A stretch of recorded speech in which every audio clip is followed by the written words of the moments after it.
Hello, everybody. Alana here from Wilderness Torah, and I am the Community Programs Manager. Wanted to introduce myself and welcome you all to the virtual village.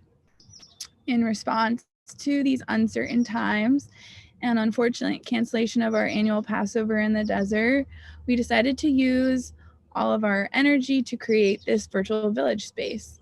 As a part of awakening the earth-based traditions of Judaism, Wilderness Torah creates village life during our immersive land-based festivals, such as Passover in the desert, by uplifting and encouraging individual gifts of the collective community. 4 times a week in this virtual village space, you will learn with Wilderness Torah community members such as Ariella, who are sharing their gifts, as well as longtime stakeholders in the earth-based Jewish movement. Thank you all for being here with us, and we're excited to have you a part of our village. Would love a show of hands for those of you who this is your first Wilderness Torah program. Great. And those of you that this is your first virtual village program. Cool. Awesome. More people are joining. Wonderful. We're committed to keeping this virtual village accessible and free. If you would like to support Wilderness Torah in this effort, we welcome any and all donations, big and small, as we endeavor to provide Jewish wisdom and community building through this hard time. If you are new to Wilderness Torah and want to learn more about what we do and how to get involved, my peer Malka will share our link to our website and a donation page in our chat. And just so all of y'all know, this session is being recorded and is live streamed to Facebook. And we have a bunch of wonderful sessions that are up on our website. So feel free to go check those out and see what else we have been learning about. And without further ado, super excited to welcome in and learn with Ariella.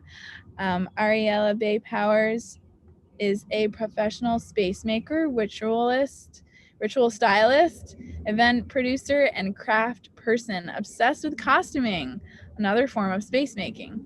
Ariella was the festival manager for Wilderness Torah last year, and since then has launched her own space making business, which is a mix of personal organizing, ritual practice, prayer, and counseling/coaching. Ariella thinks about space on many different levels: physical, emotional, spiritual, and emotional.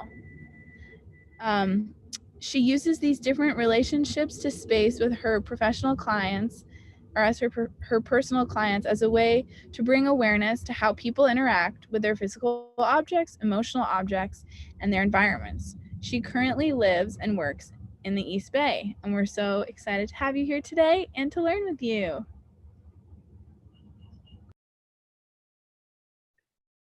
Yay! Thanks, Ilana.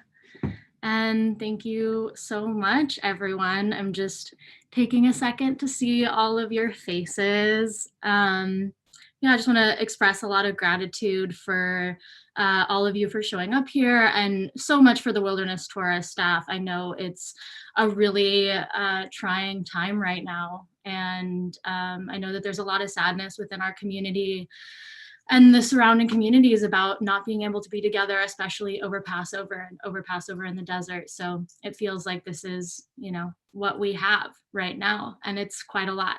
So Dayenu. So I'm really excited to share a little bit today. As Ilana mentioned, I run a space making business, and that is a lot of different things to me and is also very emergent in this time. And I'm learning a lot about, how we can create sacred spaces in times of change and in times of the great turning. So that is to say also that I have a lot to learn, and I'm excited here today to hear from you and learn from y'all as well. And also I want to add that I'm going to be talking a little bit about some Torah, and I'm not a rabbi or a deep study of Torah. I am learning as I go, and my Judaism is constantly expanding and transforming as I learn more about a lot of different pieces. And I think that that's, for me, a really exciting piece about Judaism is that there's so many different pieces that I didn't know growing up, and that I'm learning as I go. So really want to open the invitation and open this as also a conversation, that we all have so much to offer and learn, and that I want to learn from y'all as well. So grateful to be here and excited for the process. So I want to begin this session, this teaching, this learning in the way that I love to work with people, which is to start every session by lighting a candle. And I have one here that you can tune into, but if you also have a candle or a flame that you want to light, I invite you to go find it and light it as we say a little Shehachianu together. So Baruch Atah Adonai Eloheinu melech haolam shehachianu v'kiyamanu v'higianu lazman hazeh. Amen. And I love the Shehachianu because it's just one of my favorite prayers. You can say it anytime and anywhere, and it offers the newness and this moment of like, I've never done this before. And also because this is the first time for me. So I wanted to speak a little bit about lighting candles, and just, for me, in this whole wide concept of space making, for me, it is so many different things. And when I think about the Jewish tradition, I think a lot about candle lighting, right? Like there are a lot of different times that we light candles, and it's a very powerful act when we light a candle. It opens a portal. So I wanted to start by asking people if they have examples of times when we light candles. So if you want to just type in the text box sometimes that we light candles, or light flames in the Jewish tradition, I'd love to start by hearing from y'all.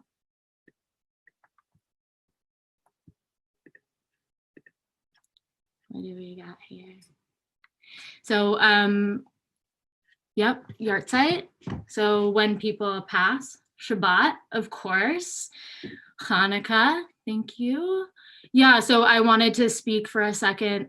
Keep sending in your chats, because I really want to hear from y'all, and if you have any explanations. So yeah, Shabbat, a couple people, such a prime example, right? We light a candle, we light two candles, right? And it indicates this like separation. So we are literally, as the way I like to think of it, walking through a portal, and we are walking through a portal into sacred space, right? We light the candles, and it denotes the separation from the everyday life that we live during the week into this sacred time and sacred space. Yeah, Chag, Passover, Shavuot, Sukkot, Rosh Hashanah, Yom Kippur, right? Like all the high holy days and all of these days, Shavuot when we receive the Torah, Passover, liberation.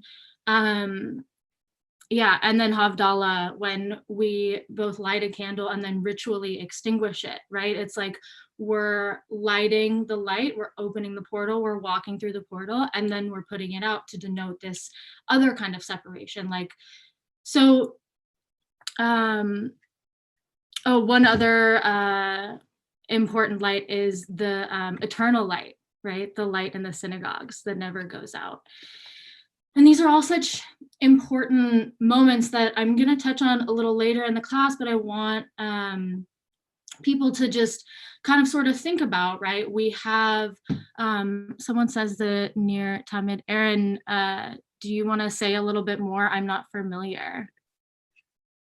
Where are you? Oh, Ner Tamid is the eternal light. That is exactly what you're talking about. Cool. Great. Yeah. Thank you. Awesome. Yeah. And I love the act of lighting a candle as a sacred space making practice. And for me, it's like, one of the things I want to touch upon in this class is like, there are a lot of different examples through Judaism. There are a lot of different examples through a lot of different traditions, but, it's really simple, right? Like God to me, and I think, this, what I interpret sacred space making as is it's really simple. And so just lighting a candle and making a prayer or being grateful or saying, thank you, God, for this new day, or thank you, God, for this moment. It's a really powerful act that we have at our fingertips all the time. So I just want to leave that there a little bit and encourage people. Also want to note, the 374th commandment, which is in Leviticus 6.6, is to light a fire on the altar every day. And yeah, cool. So, all right, moving right along. So, I would love to take another second to invite people to talk about like what is sacred space. I've mentioned a little bit about it, but I would love to hear from some of the community about what you consider sacred space or what that means to people. Does anyone want to raise their hand or unmute themselves and say a word or two? What could sacred space possibly mean? Anybody? For me, it's the small altars all around my house. Yeah. Amen. Anybody else? Also, again, if you don't, yeah. Oh, I was just gonna say, someone else was talking to me about sacred space. I think they were quoting James Hillman, but it just came to me that sacred space is anytime that I am connected with my higher self and I bring that energy into the space that I am inhabiting in that moment. So in that sense, many places can be sacred space. Yeah. Amen. Thank you, Jade. It's so good to see you here. So happy you're here. Yeah, so it's like connecting with your higher self, or like the little spaces that are your altars or remind you of yourself or of God, right? There's so many different ways. So some of the ways that I like to think about what sacred space is on a lot of different levels, right? So prayer, that's a sacred space, right? We get together and we pray together, and like space is made. Like you've been in services or in rituals or in places where people are praying together, or you're praying with yourself, and there's this like instant connection, right? Community is a sacred space. Like when we get together around a common purpose. Sacred fire, as a lot of us know, very obviously sacred.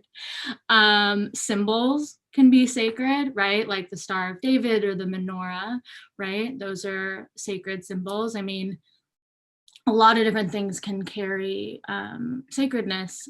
One of my favorite ways to think about sacred space is, or just the sacred, is like just calling something sacred, right? Like when we name something as sacred and when we treat something as sacred, it becomes sacred. The holy book, like, when like we drop a book in shul, the Torah, we kiss it, right? Because it's sacred and we want to like bring its sacredness back. So I want to move into a few different sacred spaces because we're talking specifically about space here. in the Jewish tradition that our ancestors regarded as sacred space. So one of those ones is Rosh Chodesh, right? So Rosh Chodesh is the new moon of every month. So it happens on a 28-day cycle. So it's the lunar calendar that we follow, the Hebrew calendar that starts anew. We just entered into Iyar out of Nisan. Nisan was the time of Exodus, right? As we moved through the desert, and we still are, and now we're in Iyar, and Iyar and the new moon and the Rosh Chodesh. These are like time spaces that we move through, that we mark time with. And it's a sacred space. It's a time to get together under the new-ish crescent moon and sort of like plan our next month, or however your tradition dictates it. And then there's also the relationship between Rosh Chodesh and the red tent, which is another sacred space. One in which I think people in the Wilderness Torah community are a little bit more familiar about. Does anyone want to talk a little bit about the red tent? Anyone have any wisdom to share?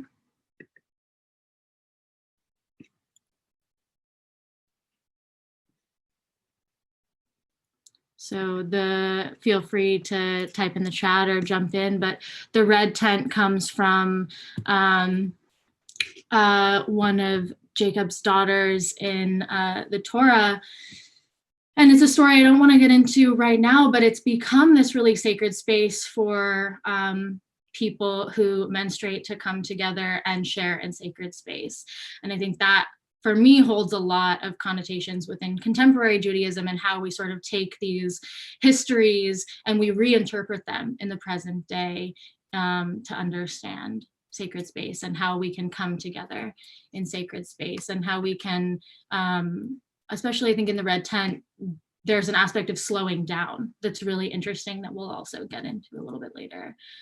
And another one of the pieces of Jewish sacred space is counting the Omer, a time that I absolutely love, and the time that we're in right now. And the counting of the Omer is this like sort of time out of time space where we're preparing to receive the Torah on Shavuot. And it's this time, you know, the origins of counting of the Omer are like the hardening of the grain of the wheat. And so it's the offering, the returning to like leave the offering on the altar so that our grains will be ready, will be ripe to harvest. But it's sort of become this spiritual practice, and it is also one of the commandments of inviting in our preparation so that we can receive the Torah on Shavuot. And so this is like another sort of sacred space time that we're in. And today is Tiferet, or excuse me, Netzach Sheba Tiferet. So it's the week of beauty, and today is the day of endurance. And so, you know, this whole week is one of my favorite weeks, the week of beauty. And I think endurance and beauty is a really interesting manifestation of, for me, what sacred space means, or what sacred space cultivation means. So again, want to open up another moment if anybody wants to jump in, if anything struck anybody. Yeah, Ariella, this is Kimberly. And for me, the sort of the Rosh Chodesh, the new moon, is tied to the red tent. And I'm actually in a new moon women's circle through At the Well. Some of you might have heard At the Well. They send out these moon manuals every month that follow the Jewish calendar and stories and poems and different, you know, rituals that you can do either individually or with your circle. And so that's actually been really powerful for me to tie the Jewish energy of each month and the learning and the Torah stories from that time with the actual celebration of women's, like the cycle that we're in right now, or women or people who menstruate, or anyone can follow the cycle of the moon, right?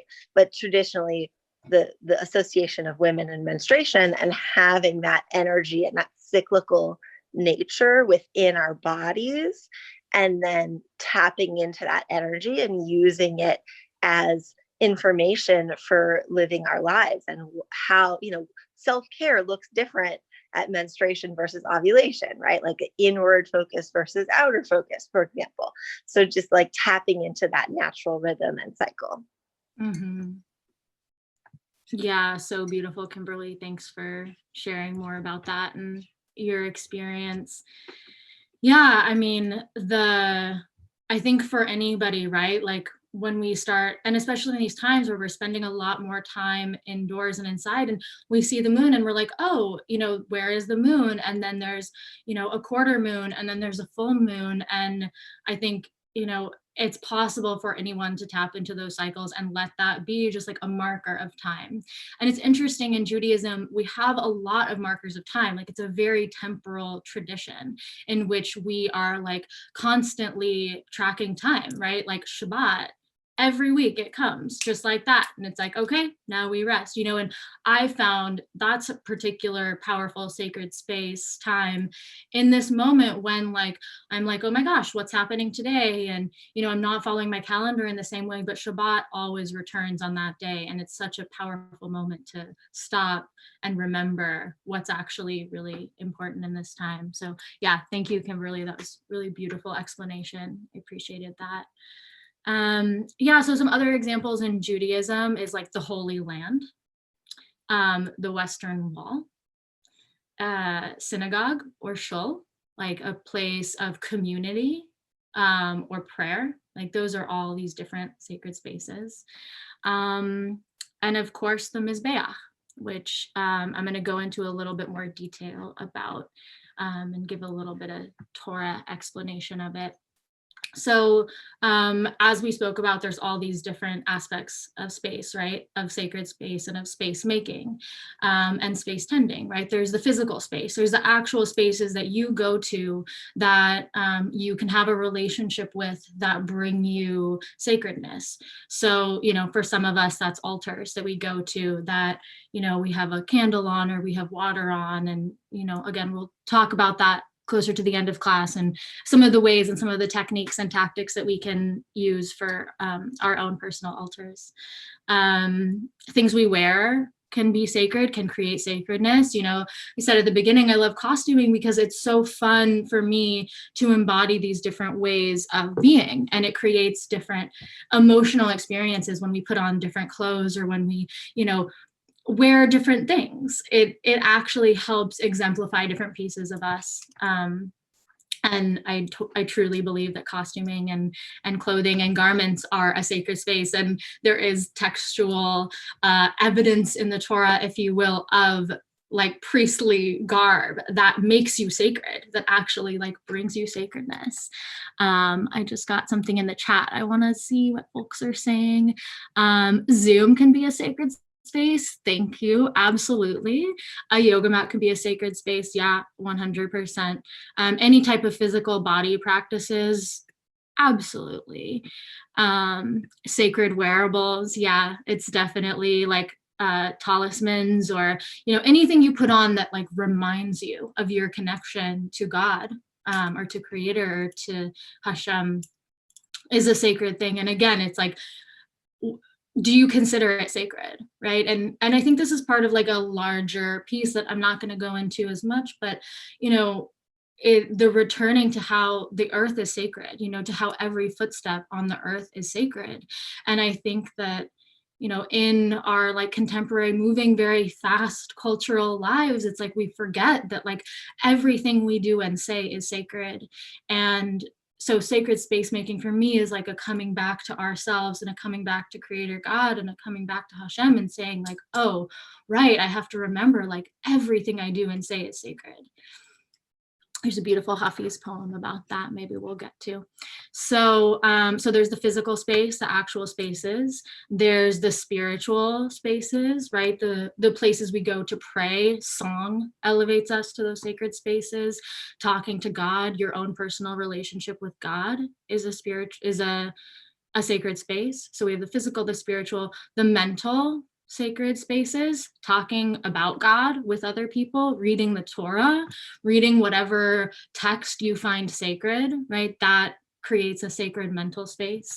And there's like emotional sacred spaces, crying, laughing, transcending the daily experience, or embracing the daily experience. You know, that's a sacred space that helps connect us. So and also just a reminder, like the sacred and sacred spaces mean a lot of different things to a lot of different people in a lot of different contexts, cultures, and time periods.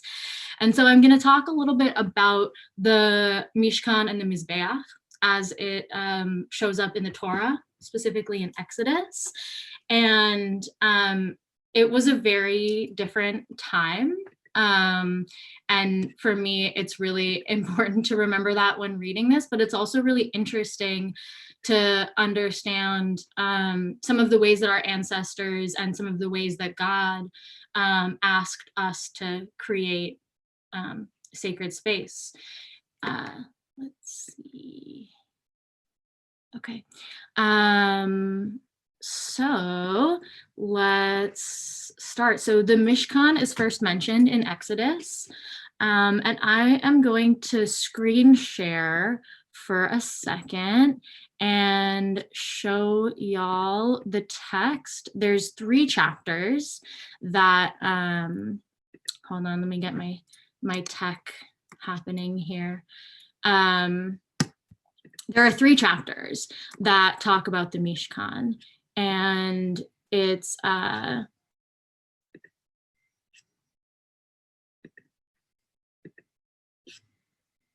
we here?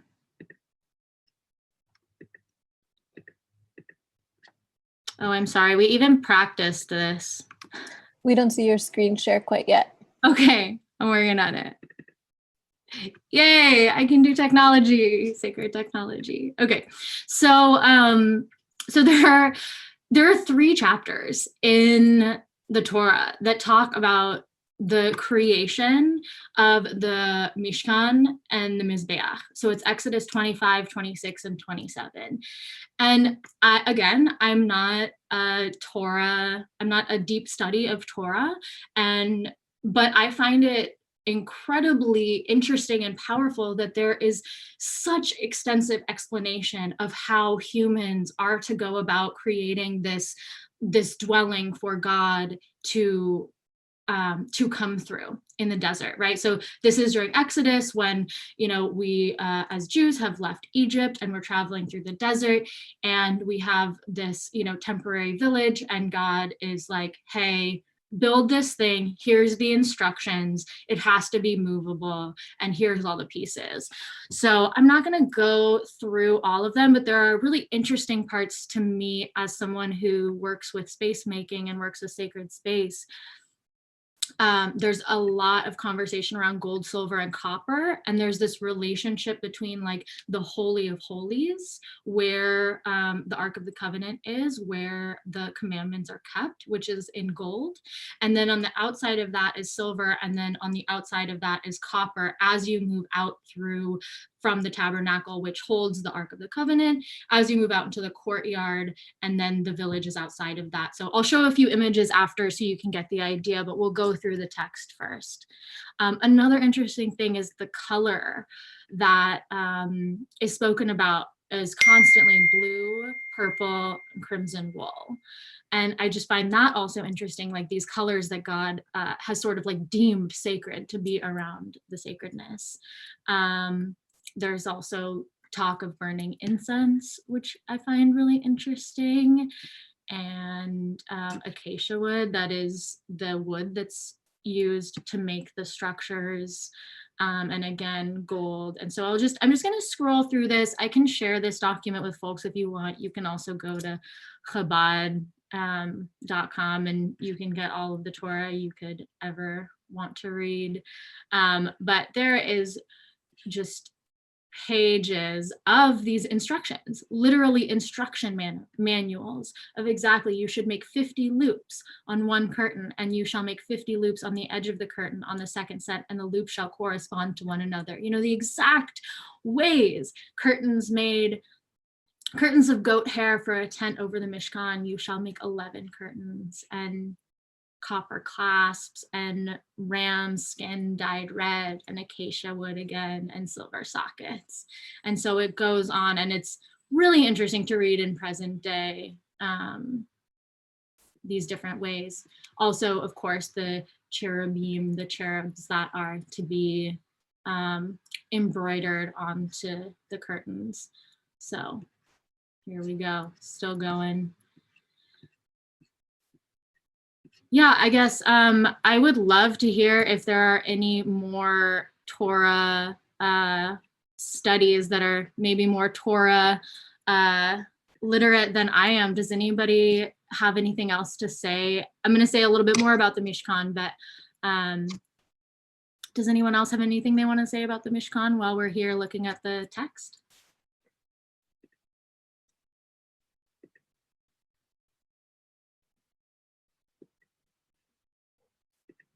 Cool. Well, you're invited to as we go around. So the word Mishkan, so a Mishkan is the portable sanctuary in the wilderness, and I'll drop down to show some photos again. The word Mishkan itself comes from the Hebrew meaning to dwell, and so it's this earthly dwelling place of God. And you know, it's interesting, there's some sort of controversy around this because, you know, God exists everywhere, and so why are we building one spot where God comes through? And I think it's an interesting part of this relationship between holy spaces that are like reminders and remembering of God, but also remembering that God is everywhere at all times in everything, right? And so there's this there's this, again, this idea of like a portal. It's like we light the candles on Shabbat and walk through the portal because that's a sacred day, but also like finding sacredness in every day, right? And finding sacredness in work and finding sacredness in not work. So there's sort of like an interesting dynamic happening there. So the tabernacle was surrounded by a rectangular fence. So the way that the Torah describes the Mishkan is that there's this fence surrounding it, I believe made of linen, and then there's like a courtyard inside, and then there's the tabernacle, and then like across from it is an altar for burning sacrifices, and then in the tabernacle is the holy place, and then there's another holy place within that, that's the Holy of Holies, right, which is behind a deeper curtain, which the Holy of Holies is only entered one day a year on Yom Kippur by the holy priest. So let's try one more time to do some screen share so y'all can see. So these are some artistic renderings of what it looks like. So you see here, there's this like wider fence and it has an opening, and right here is the altar, here's the tabernacle, and then inside is the Ark of the Covenant. Here's another angle to it, showing incense burning on the altars. This one also has some type of like fountain thing. Here's a very extreme rendering, God beaming down. And here's another sort of artistic rendering. So as you can see, there's like this copper is on the outside of the tabernacle, and it's sort of this idea that as you get closer in, it gets more sacred. But also the way I like to think of it is as you get closer in, or as you get further out, you also are like, sacredness is coming out as it's also going in. And so again, it's the sort of multiple dynamics of holiness. So yeah, let's see where we are.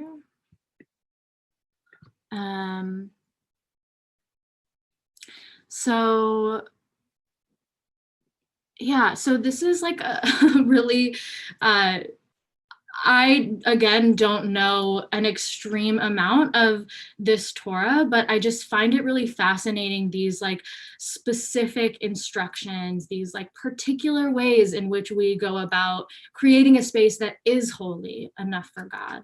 And this like technicality in which we are invited to create, that allows the conditions, right? It's sort of, again, back to this time of the counting of the Omer. It's like, here are specific ways that you go about becoming holy enough. And I personally feel a little bit torn about this idea that there are like, only through these specific ways are you able to encounter God.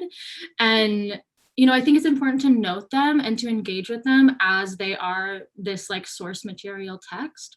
But I also think that there's something about the interrelationship between God being in those spaces and God being everywhere, and the ways that we can tap into God from the everywhere. And I'll go into that again, but I think that there's an interesting point that the Zohar makes around the language, how God describes creating the universe in the book of Genesis, as well as creating the tabernacle. And I want to just touch on that for a second. So one of the arguments that is made by viewing the Mishkan and these instructions on the backdrop of the creation of the universe and the text that describes the creation of the universe, is that we find that these two narratives, they talk about this interrelationship between God and human. So it's like God created the universe, and here's all of these like instructions on how God created the universe. And it's sort of out of our realm of understanding, because we are just these like fragments of creator. But then here's this other instruction manual of how we can sort of get there. And I think it shows, the Torah's interest in this interrelationship, in that like God needs us and we need God. And here's some ways that we can bring God. And so, from this perspective, the Mishkan holds this crucial function, that while creation was a divine act, intended for humans, that the creation of the Mishkan is sort of its complement.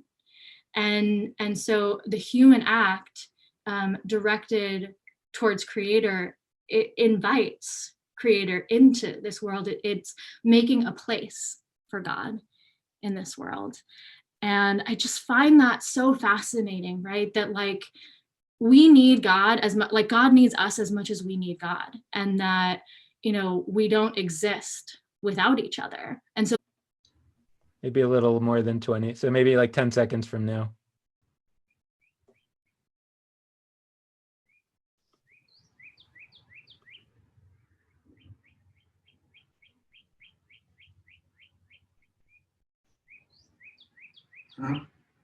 You can start. So we start, everybody. Welcome. Dan, who's the boss here, told me he could hear the birds outside my window. And I told him I saw that in the New York Times today about all of nature has come back into the cities. A lot of people are seeing and hearing birds they never saw before in town. We saw a fox in our backyard. We've never seen that before. There's wild goats in some cities. There is a joke about that, actually, that wasn't planned. I'll take a chance. Elijah and his successor Elisha are walking in the hills of Judah, and suddenly they see a mountain lion. And Elisha says, Master, it's a mountain lion. What are we going to do? And Elijah says, well, I don't know about you, but I'm going to run like hell. And Elisha says, but sir, that won't do any good. No man can outrun a mountain lion. And Elijah says, I don't have to outrun him. I have to outrun you. That's our start. So we're off to a bad start. No, they can't hear you. You can't hear them laughing because they're muted, but everybody's laughing.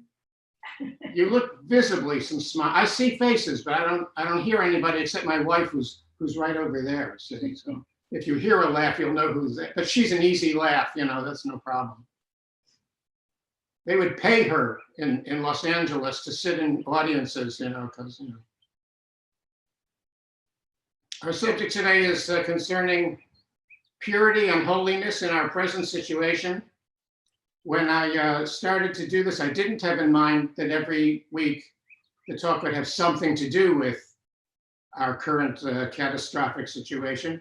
But in fact, I didn't want to, because it should be enough that getting to take out an hour and just talk about Torah instead is an excellent way of bombing, B-A-L-M, what's happening out there.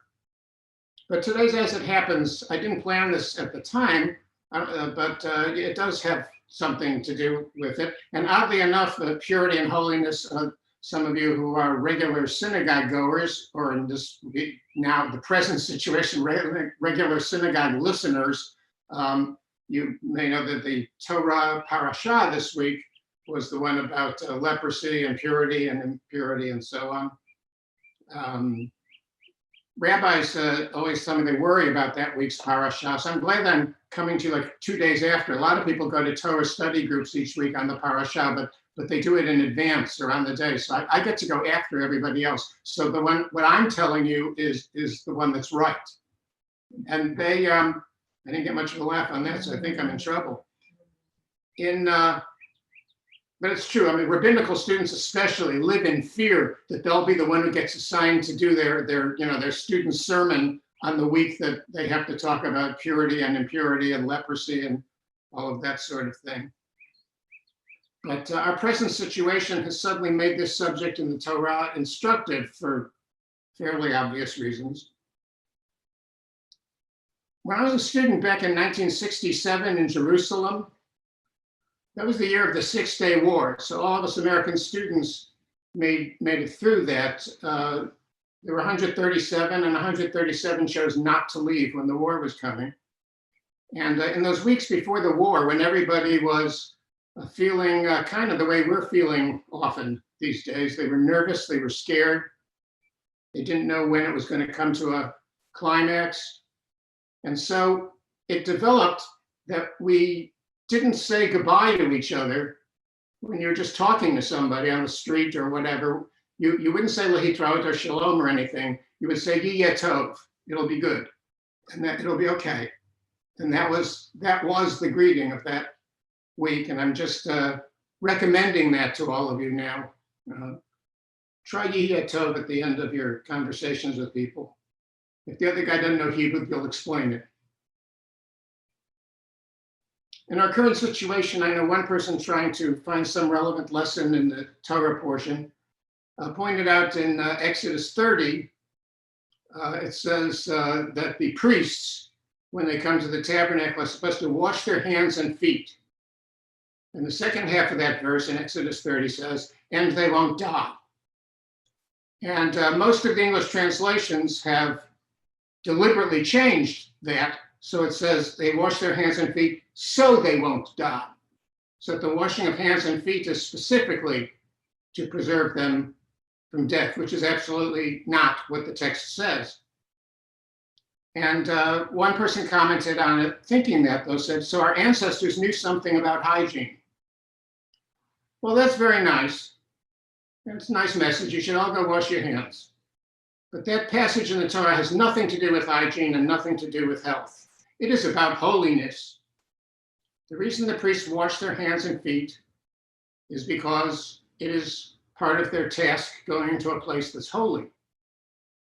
And in fact, it's deliberately stated in Leviticus, it's Leviticus 10:10. I always like the verses in the Bible where it's like Leviticus 10:10, because then it's really easy for me to remember. My favorite message about Moses' protest to God about the pain he's in is in Numbers 11:11. And that's really happy because my daughter's birthday is November 11/11. See, so it just rolls out like that. And in 2011, when my daughter's birthday was 11/11/11, she was 22. So you see how there must be a God. And these things can't happen, you know. And my birthday, let's just get this out of the way. You don't have to send me anything. My birthday is 5/5. And I didn't know that that was Cinco de Mayo until I moved to San Diego and found out that 5/5 is a big deal. And my sister's birthday is 4/4. My daughter's 11/11, and my other daughter's due date was 6/6, and the doctor messed up and he made us wait an extra week, and then he still had to induce my wife anyway, or we could have kept a beautiful family record on this date thing. Do you like my digressions? I have noticed over the years that my digressions are more interesting than my lectures, so you'll just have, my students have definitely noticed that. But in Leviticus 10:10, it says that the function of priests, their task, is to distinguish between the holy and the secular, and between the impure and the pure.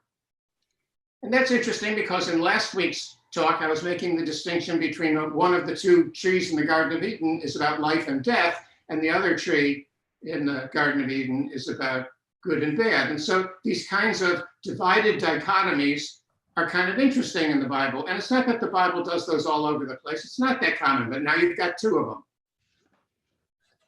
So what are these things? What is holiness? What is purity and impurity? I'm sorry, what are purity and impurity? I'll be very good. I won't end my sentence with prepositions. I'll do everything just right. You're not all in Georgia. Here in Georgia, we tell the story of the Georgia girl who goes to Wellesley College, and she meets her roommate, and she says, "Where are you all from?" And the roommate, is kind of a snooty New England type, says, "I'm from a place where people don't end their sentences in prepositions." And the Georgia girl says, "Oh, I'm sorry. Where are you all from, bitch?" So what is holiness? When something is holy, when it's kadosh, does that mean it's like spooky? When you're holy, does your skin glow? Do the teacups rattle on your mantelpiece? Or is holiness something else? A lot of people say what holiness is about in Hebrew is it means to be separate or distinct, and that the word for holiness, the root, kuf dalet shin, means distinguishing and separateness. And in fact, if you look up in the biblical Hebrew dictionary, that root, it says, not holiness, it just says distinction and separate. And that's interesting because if you look at every case of that word in the Bible, and I have, it almost never means separate or distinct. It almost always means like teacups rattling on the mantelpiece. It means holy. It means what you and I all know darn well in our hearts holy means.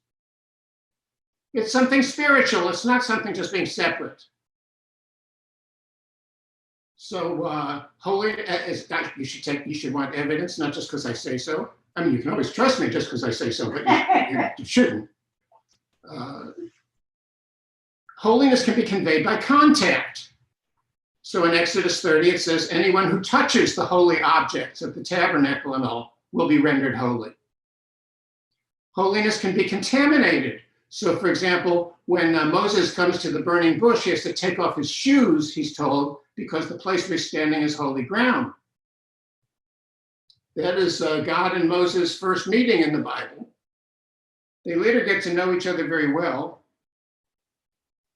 as close as a man and a God can be.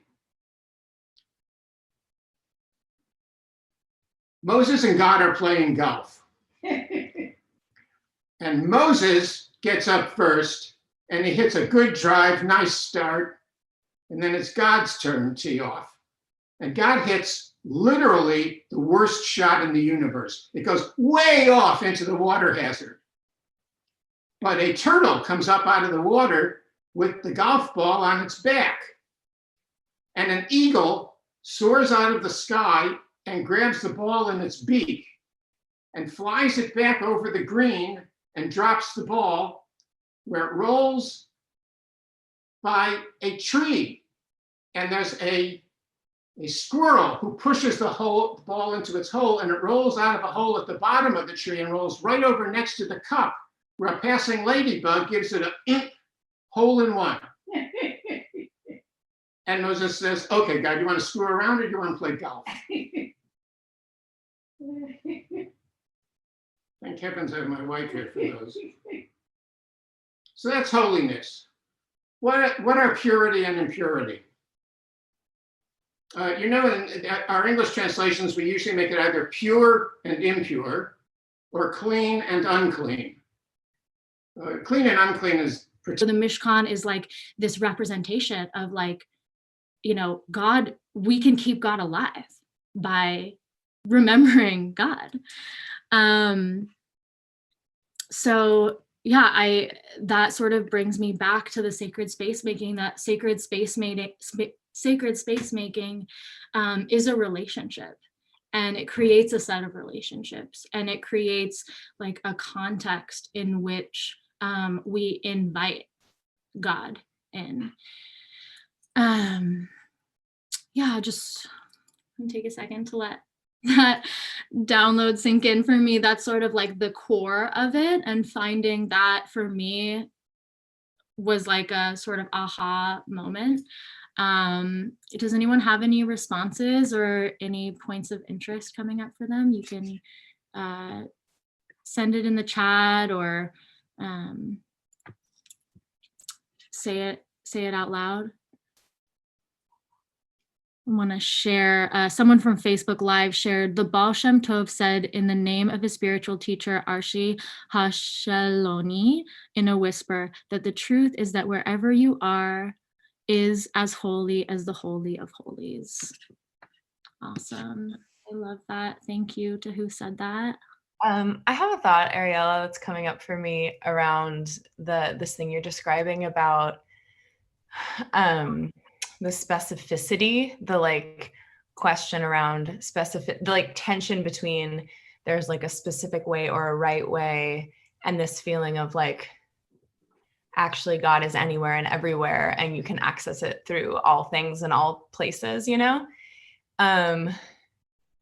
I don't know, and this seems like a very consistent feature to me of spiritual practices and of religions, like across the board. And I'm just, my interest is really piqued around that. And I'm curious if you have more to say or thoughts around, like, there's sort of like a paradox in there somehow, but that there is, I think as someone who, didn't grow up with a lot of like specific spiritual traditions in my family, I have some tension around like doing it the right way. Like, oh, is this the right way to do it or not? And is there space for me here to practice if I don't know the right way?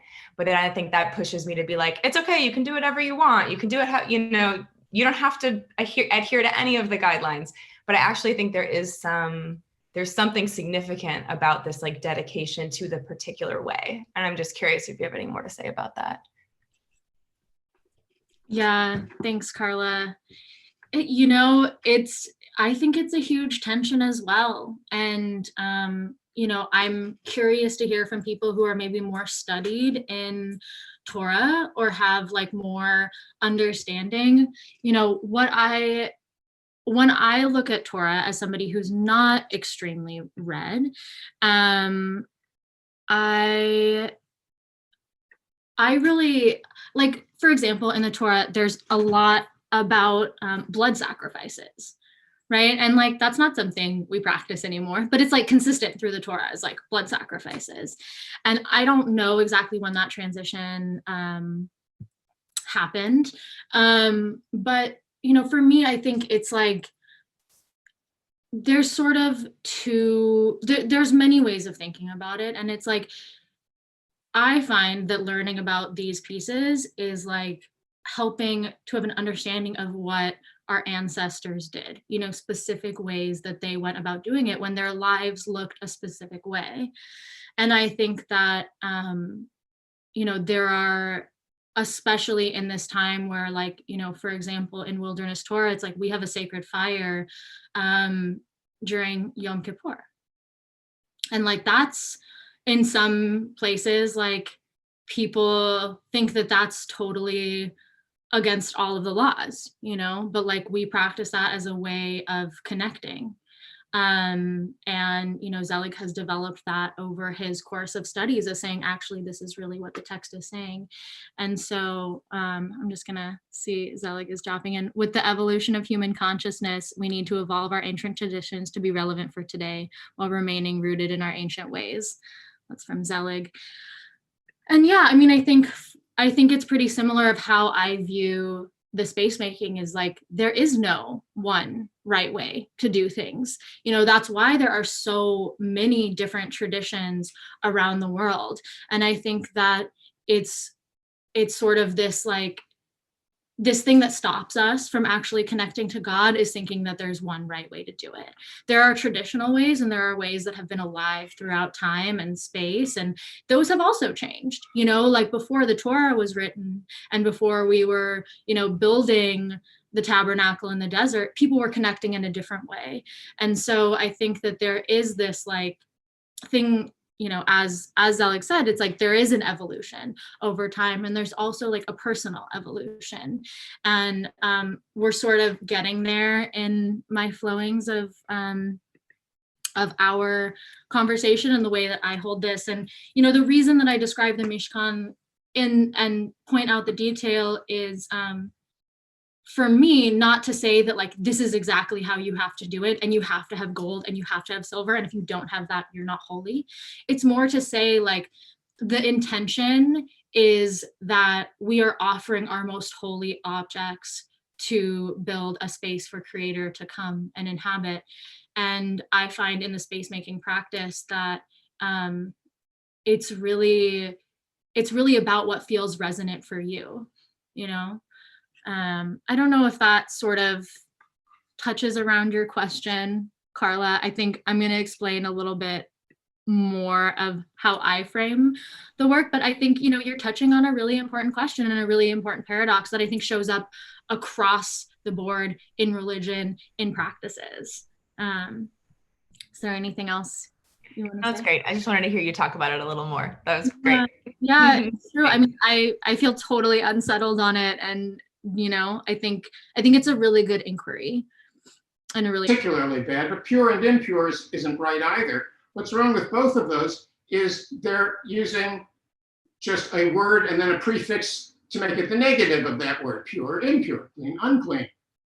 But in Hebrew, you know, pure is tahor and impure is tameh, which is to say it's two different words, meaning impurity in the Bible, in the Torah, impurity is not just an absence of purity, it's something else. These are two distinct categories, legally, physically, spiritually. They are each a condition. When they're nothing to do with health. They're dealt with by a priest, not by a physician. So what is tameh? Is it cooties? A lot of, you know, we've been kids, you know, oh, that kid, he's got cooties. I mean, it was usually a girl he stuck that one on because little boys are terrible. Of course, when we grow up, we're completely different. And cooties was some sort of little creatures, you know, they made a game called Cootie where you could actually get one and they looked like horrible little things with legs. So if it's not cooties and it's not what is it? You look at the category of things that are tameh in the Bible, and they seem in every case to be things that are repugnant to the touch. They include someone else's menstrual blood, semen, a dead body of either a human or a forbidden animal, certain forms of skin disease, not leprosy. Let's get that word sarat in Hebrew that's translated leprosy. What it means is virtually all skin diseases except leprosy, because leprosy was unknown in the ancient Near East. It is thought to have been brought by Alexander the Great's troops when they came back to the Near East from India. I don't know if that's factually right or if it's an old husband's tale, but the fact is that leprosy isn't Hansen's disease, the one thing that is actually leprosy. There's all kinds of stuff that can go wrong on your skin.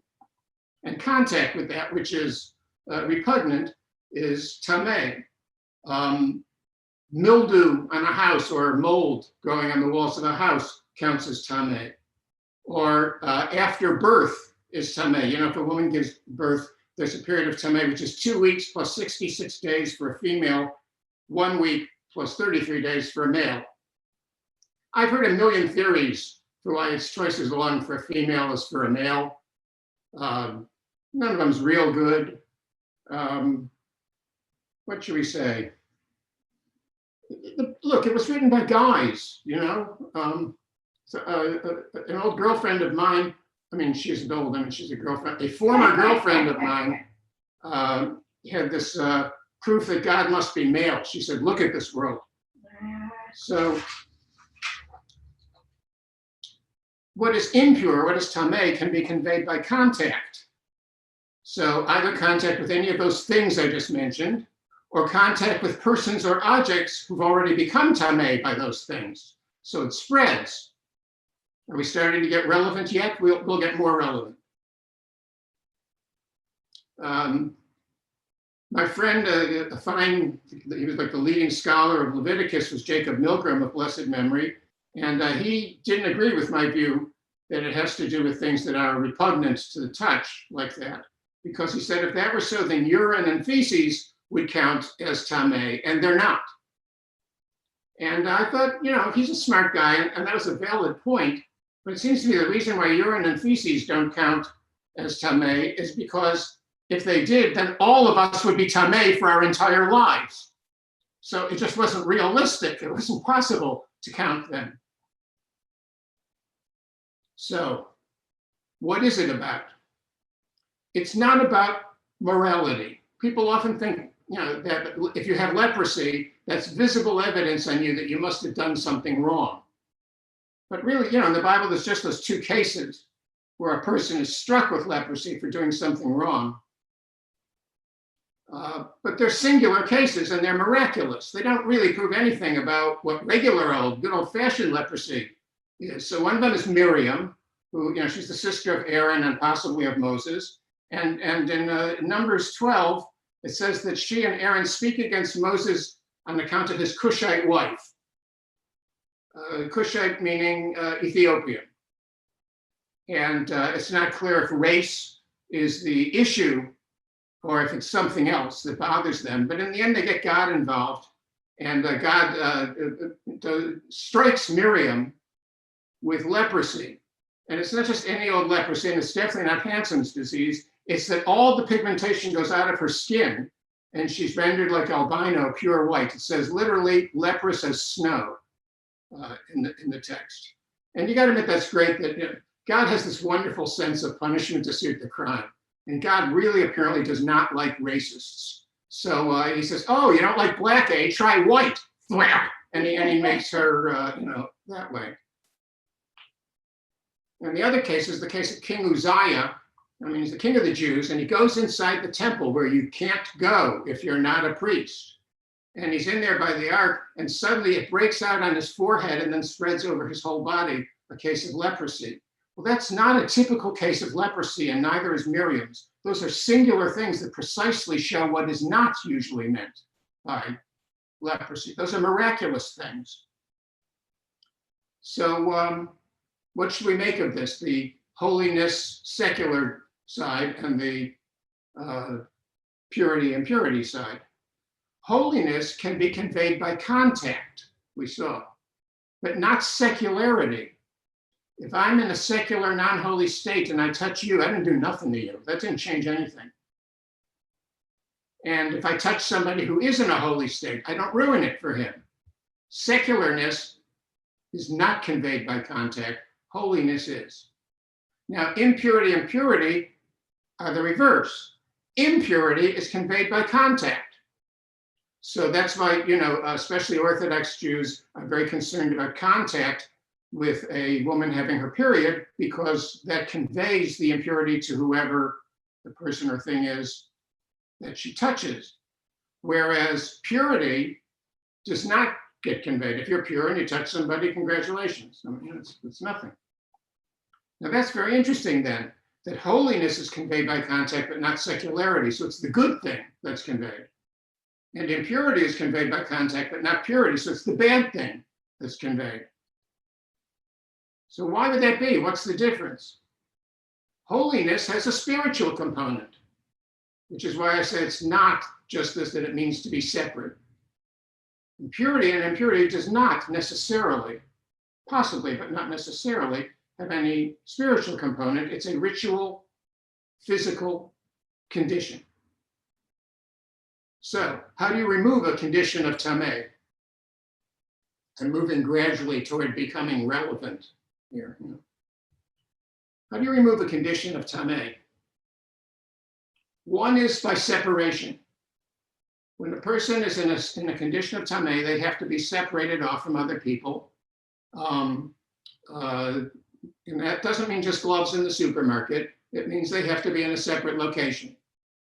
And in fact, this is brand new archaeology, folks, not published yet, just in recent weeks, that the classic house, of biblical Israel was called, it's the 4-room house, and it's 2 stories. And almost all the houses look like that. And it's been identified now that one of the 4 rooms of the house is separated for menstruating women. That's in all their houses. And we didn't know this last year. So welcome to the club. You're in. It isn't published yet. You can run out and tell everybody, and you'll be the one who knew. It'll be very cool. And the way you remove tamei then is, first of all, you separate. And then when your period of separation is over, then you wash. So it's separation and bathing. Is this starting to sound something like our world here? And now that's a segue, if ever I heard one. I mean, what does any of this have to do with our present situation?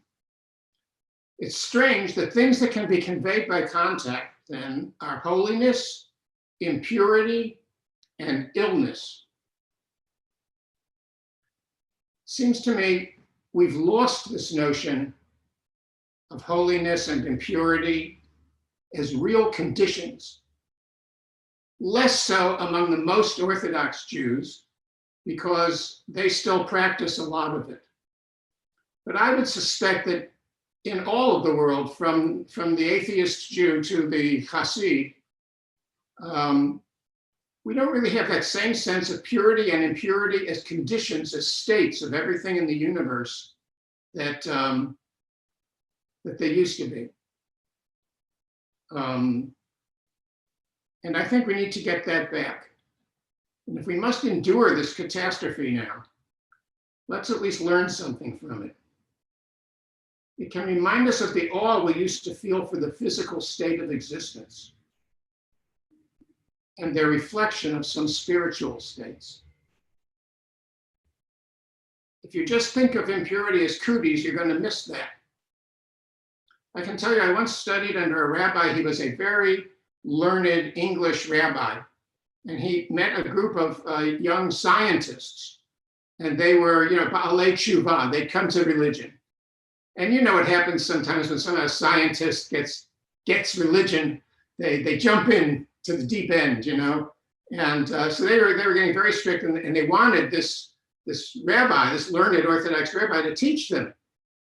So when he got to the question of purity and impurity, he's going like, okay, these are scientists. Am I going to talk to them about, like little bacteria, little bugs all over you, and that's what tamei is and all this? I can't do that. So he gave them this really sophisticated intellectual development of purity and impurity as different states, as physical states and legal conditions that you're in one or the other.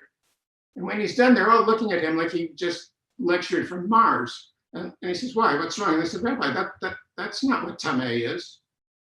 And he said, no, well, what is it? And they said, it's bugs. Yeah. And he said, it's bugs? I said, yeah. And he said, but wait a minute. There's a rabbinic law, and they identify this, that if there's a room that is rendered tamei, because it's got, mildew or whatever in it, and the question is, does that tum'ah pass to the next room as well? And it depends on if there's an opening between the rooms. Well, but this is rabbinic Judaism, so how big does the opening have to be? So they said, if it's a cubit square, okay, cubit is 18 inches. So if it's a cubit square all the way, but not bigger than that, then the tameiness, that's our technical scholarly term, tameiness, doesn't pass from one room into the other room. They said, okay. And he said, well, if it's just tiny little bugs, why can't they just get through? And the scientists answered, because they're bigger than that. And he said, then why can't I see them? And they said, because they're invisible. There are many lessons to be learned from this. And one of them is our bicameral brains are able to make some really interesting divisions, and scientific method, this side, being from this side, and people can live with that. Good for them. But it does seem to me that we can learn from this thing we're going through now, that we used to feel more awe for these physical states of existence. Not that it was bugs, but it was a condition of parts of the universe that could be made to go away or stay. And that those physical conditions reflect spiritual states. And this condition now can remind us of how things that are, for the most part, invisible to us can affect us. Do I need too many examples to prove that at the moment? And it can remind us of the meaning of contact among us, for good and bad. That contact is easy to take for granted because we have a lot of contact until lately. And this might remind us of that, of the power of contact for good, a touch, a kiss, sex, a slap on the back, a handshake, a hug. For bad, a hurt, a punch, spanking. You should note, for example, there are very few corporal punishments in the Bible. You can execute people, you can fine people, but there's hardly any other punishments in the Bible. There's only one case where you can hit, and there's a limit on how much you can do it. And now, because we've evolved, there's another sense of touch, which is an idea or a feeling. When you say to somebody, "I'm touched," yeah, it's a metaphor, but it's a meta 5. You know, it's substantial. The point you're making when you do that. Now, what else in the Torah involves touch? Because they did care. A sacrificial animal. Before you sacrifice the animal, you lay hands on the animal. The goat on Yom Kippur, where you put the sin, you know that one? Now you put the sins on the goat, and then you drive the goat away, and it takes all the sins of the community away. But first, you lay hands on the goat. Joshua, when Moses picks Joshua as his successor, he does this ceremony of laying hands on Joshua, and that Hebrew root, smicha, for laying on hands, becomes the term that we use for ordination of a rabbi to this day. Touching the thigh in an oath ceremony. Everybody gets a little freaked out by that one, where Abraham makes a servant hold his servant. I made a Freudian slip. I said sermon for servant. So these Jewish psychoanalysts are having lunch together, and one of them says, I made the weirdest Freudian slip last night. I was having dinner with my mother, and I meant to say, "Pass the potatoes, please." And I said, "Thanks for ruining my life." I like Jewish mother jokes. I'm sorry if you don't, you're going to have to live with it. My mother was one, But the servant touches his thigh, and that binds him in the oath. Before a stoning, in Leviticus 24, the people who heard a man curse God's name, they all have to lay hands on him before they stone him to death. And I do have a stoning joke. It's okay. It's good. It's a Christian joke too, not a Jewish joke. So you'll see that I'm truly ecumenical. I did my doctorate at Harvard Divinity School, which is a non-denominational Christian divinity school. I did my doctorate under Frank Cross. And as you might notice, the name Cross is not a typical Jewish name. And he stayed at the King David Hotel. They wrote his name down as Gross. He told me that himself.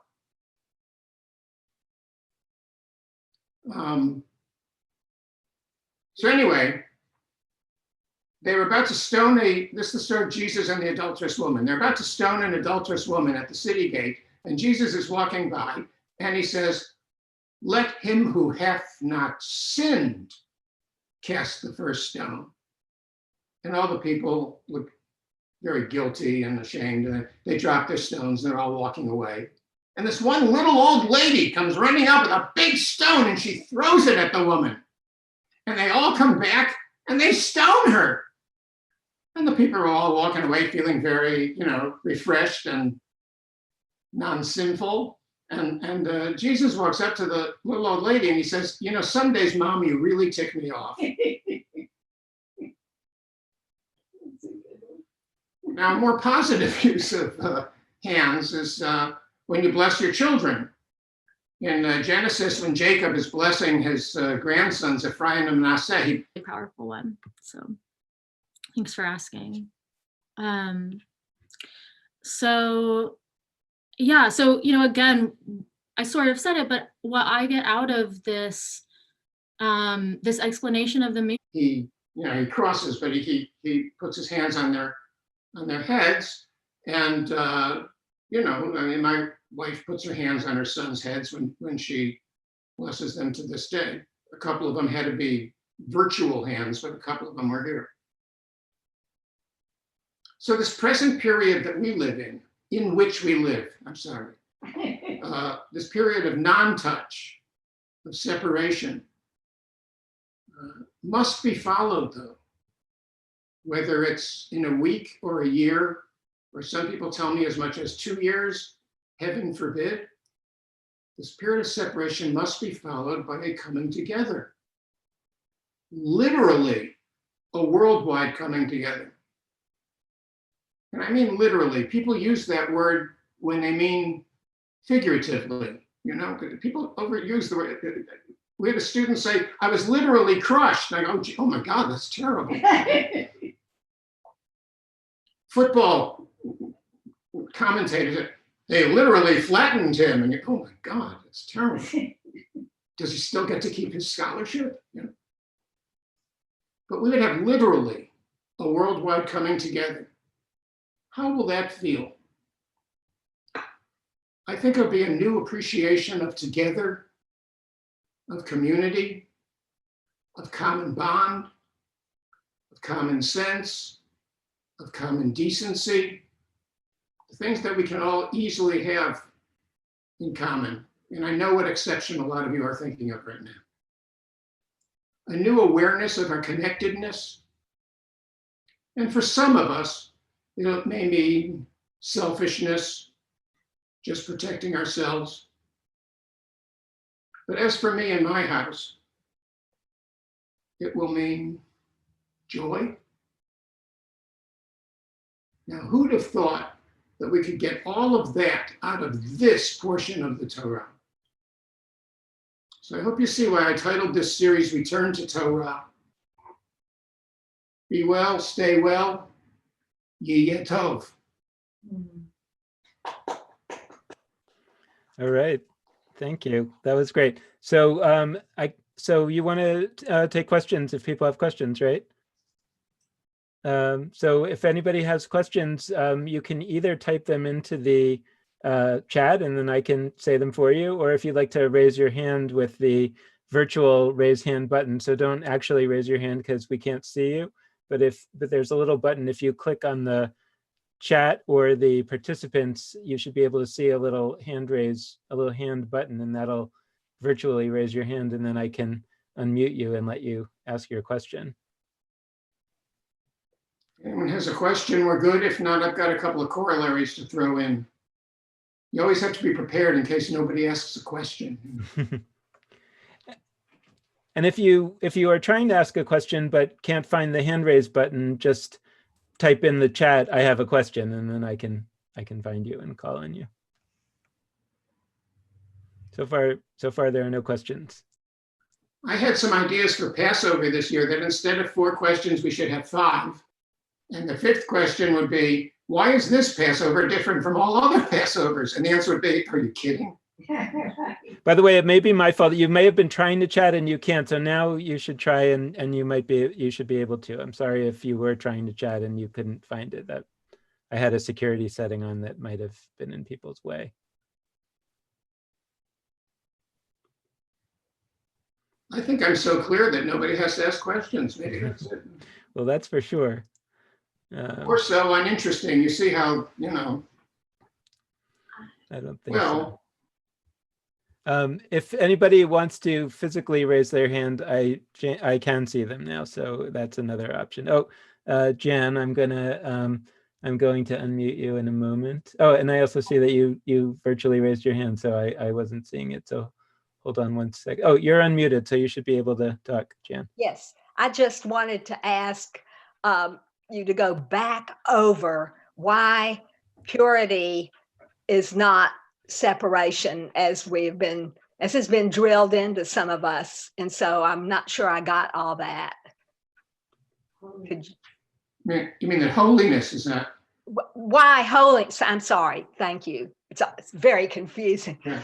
I'm always doing that. Why is holiness not separateness? And it really is what we know holiness is. All right, because look, words have meanings. And the first stage of training to become a biblical scholar is all languages. I mean, I put on my CV, you know, that I do Hebrew, Aramaic, Akkadian, Ugaritic, Greek, Latin, French, German, all these languages. And I do that, of course, just to impress people. Everybody in my field has to do all those languages. All my students have to do all those languages, except I don't make them do Latin because it's never been useful to me. But all the others, Greek, very useful. But the first thing is learning the meaning of terms.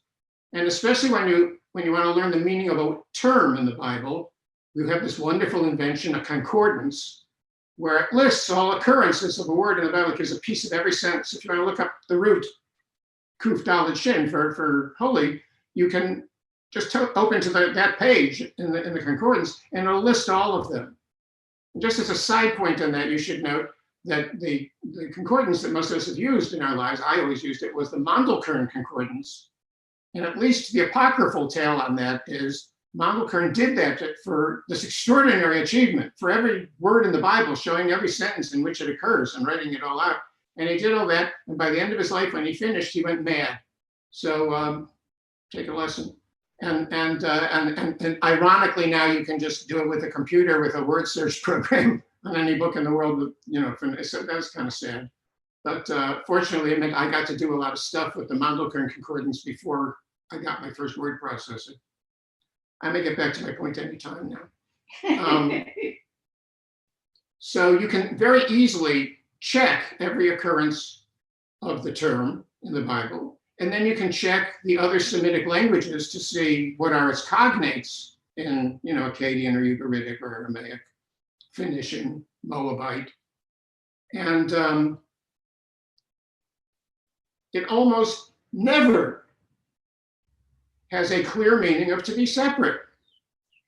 And I have to tell you, I honestly don't know how that got started, but it's what I learned as a kid. They told me when you betroth a woman, the word is kedusha, and you do the ceremony of kiddushin, where you give her the ring and all that, and they said, yeah, because you are like separating her off for you and not for any of the other men. And they were like, well, that's very true, that it does have that implication, but that's not what kiddushin means. It's a ceremony of holiness. You're doing a ritual ceremony for your betrothal. And when you make kiddush over wine, it's not that you're separating out this glass of wine from all other glasses of wine. It's that you're performing a ceremony recognizing that what you're doing is entering a realm of holiness. And when you say, you know, the Kaddish, especially if it's the mourner's Kaddish, it's not for separating anything. It's for recognizing the holiness of what you're doing. Now, I admit it's hard to define holiness or characterize what it means.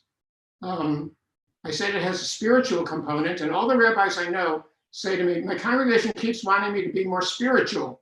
And whenever I've been on search committees where synagogues are hiring a new rabbi, and they go around the search committee and say, well, what do you want in a new rabbi? Almost everybody includes, outside of he's a good fundraiser, he's good to kids. They always include he or she should be. You got to remember, I was in seminary in 1968 to 71. I'm a dropout, but in those years that I was there, we were only guys. So I have to get used to the fact that the world has rather changed from my time.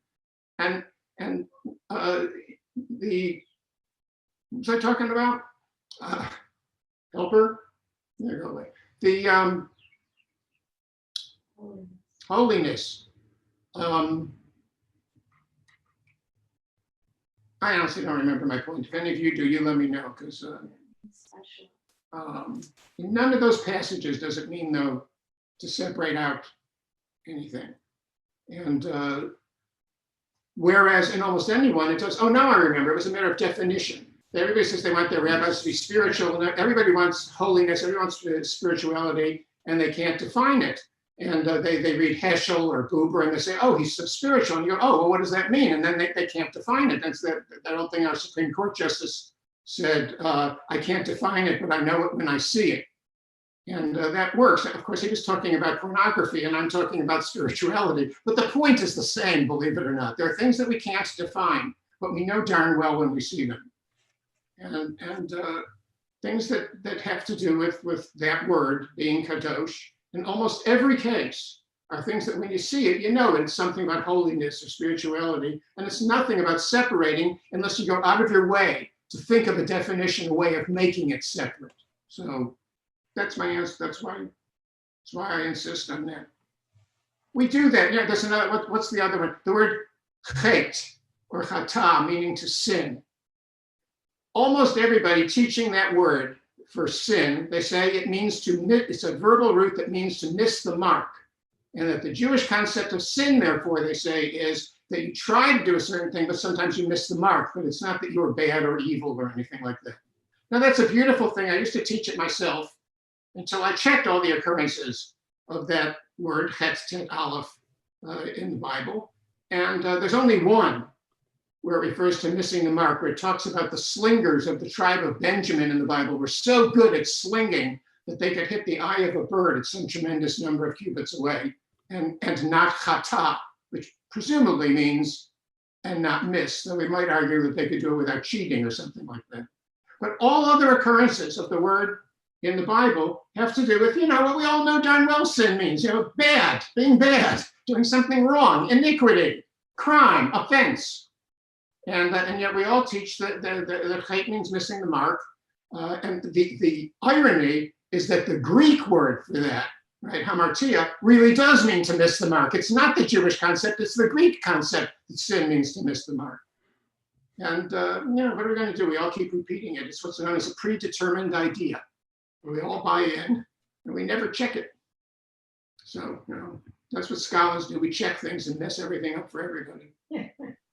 So I have a question. I always feel like I apologize if you talked about my question, because since I'm here in the background doing all this technology stuff, periodically I miss some of what you're saying and I have to watch it again later. So I apologize if what I'm asking is something that you already said.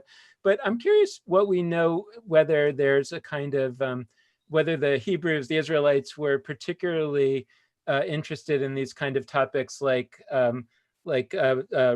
purity, and whether there's kind of a founder's effect that is, not necessarily unique, but that's particular to the Israelites, the Jews, both in the Torah period. I know that's what you're talking about. I also have wondered about it in the Talmudic period after the destruction of the Second Temple. Was there a kind of founder's effect of a small group that particularly cared about purity, sort of like the Dead Sea Scrolls Essenes, and maybe they were kind of the progenitors of the rabbis, in the sense that there's this very over focus in a way on purity that I sort of wonder about. Was that what everybody thought? Mishkan is like inviting God.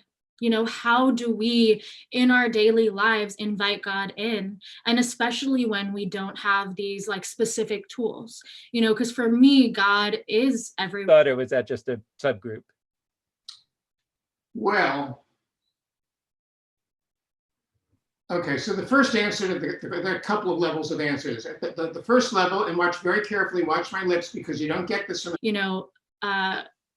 especially like, for example, like God is in nature, right? God is in nature all the time, everywhere. And I find that to be really much. I don't know. It's a thing like if you practice in front of a mirror, after a while, a scholar can do it.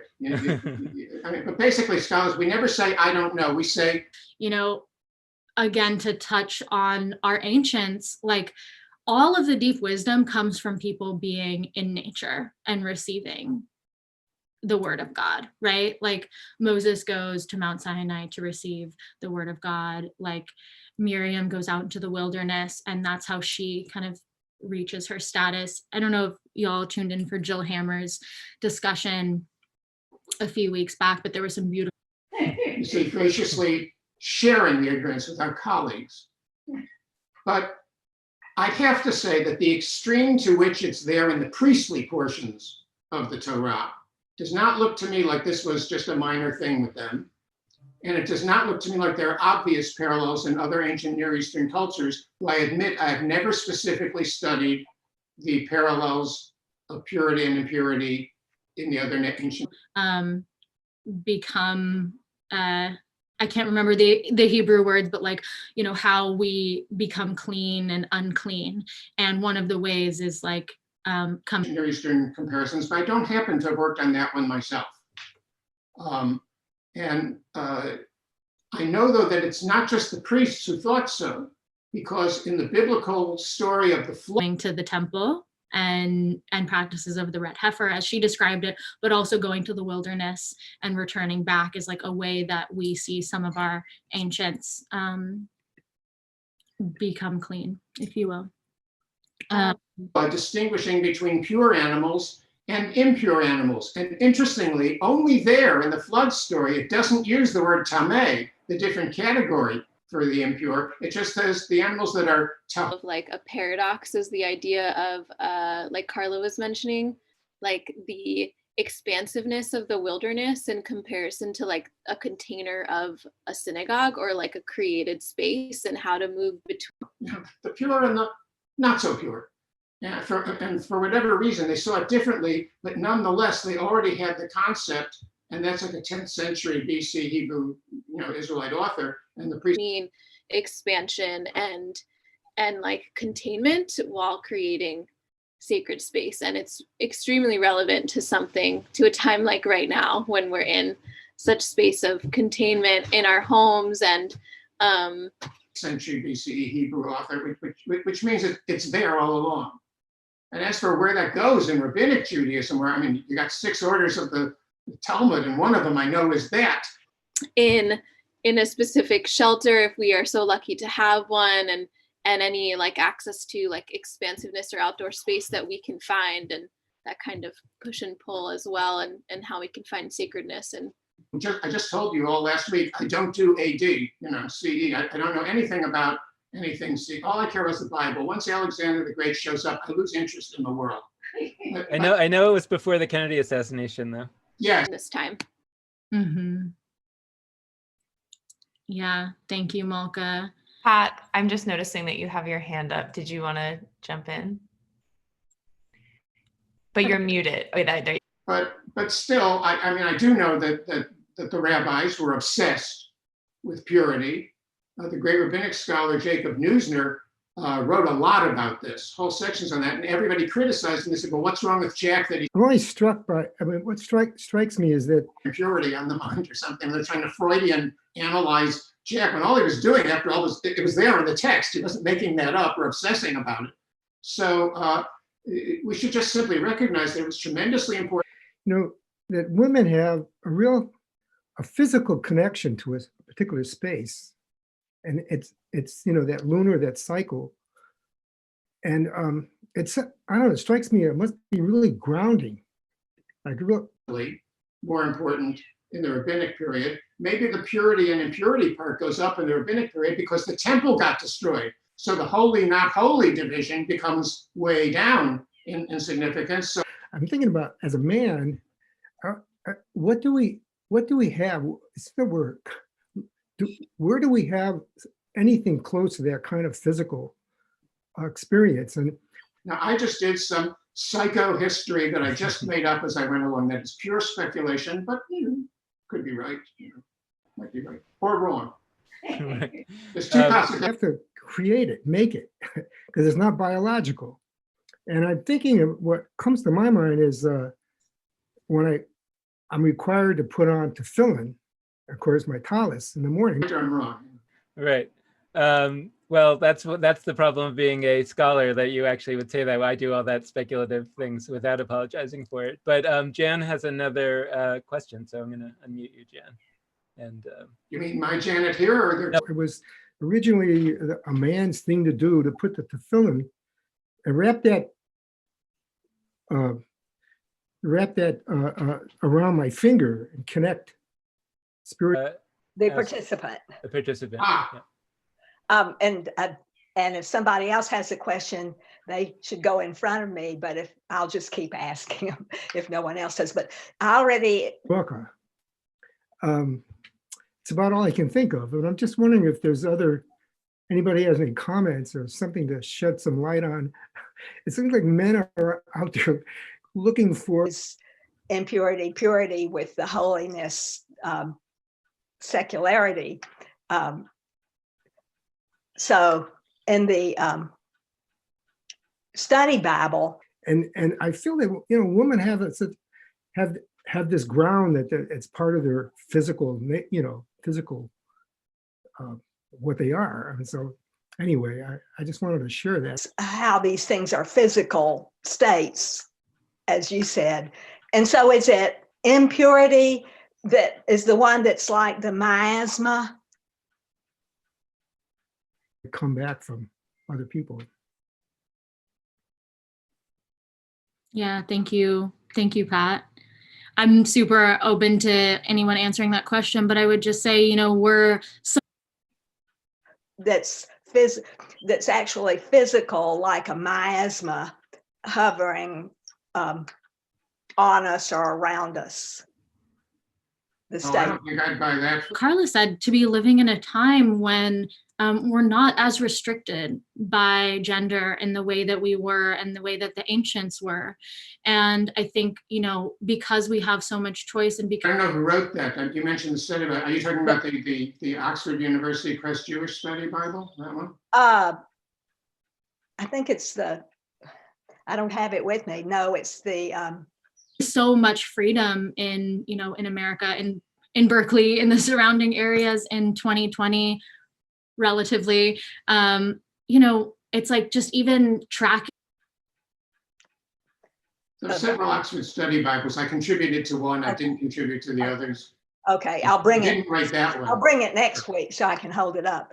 And then cycles, right? Like you don't have to have a body that bleeds in order to see like that the moon is growing every day. And what does that mean? Or even to track the sun in the sky. Like there are these like ancients also. I stop then. See, this is where I'm juxtaposing the wrong terms, because then I think that holiness, if this impurity is like a miasma, which was in that study Bible, right, that are telling us or that are showing us the change that's happening every day. And I think that it's true, the ancients it was like, women are like this. And then I'm always thinking that, holiness must be like Tinkerbell dust. Well, that's cool. But that was not in the study Bible. I made that up. British because they are menstruating and men tie tefillin. And, I think that we're really lucky to have more freedom today to express and to track in all the different ways. So I'll give you a footnote. I always give credit. Gee, I don't know. When she does it to you, you can fly like she can. The sky every night is a powerful practice for any human being that can see in that way, that can see the sky. And that tells us a lot about cycles. Holiness, you don't get superpowers when you're holy.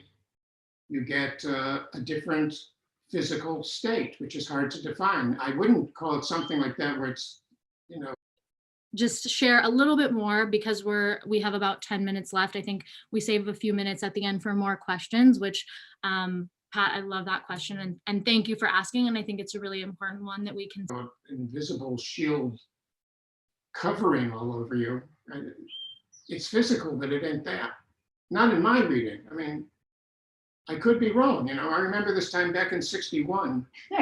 really worked for us. And so that's sort of what this last final little piece of information that I wanted to share with people and offer people about creating your own practices that really work for you. So I don't know if that helps or not. Holiness is holiness, and pornography is pornography. And there are some things that where it's really true. Important work that I do with clients is helping them create an altar space. And, you know, I want to say, first off, like an altar in Judaism can be loaded. Without running into some conflict in our definition. But we know what they are.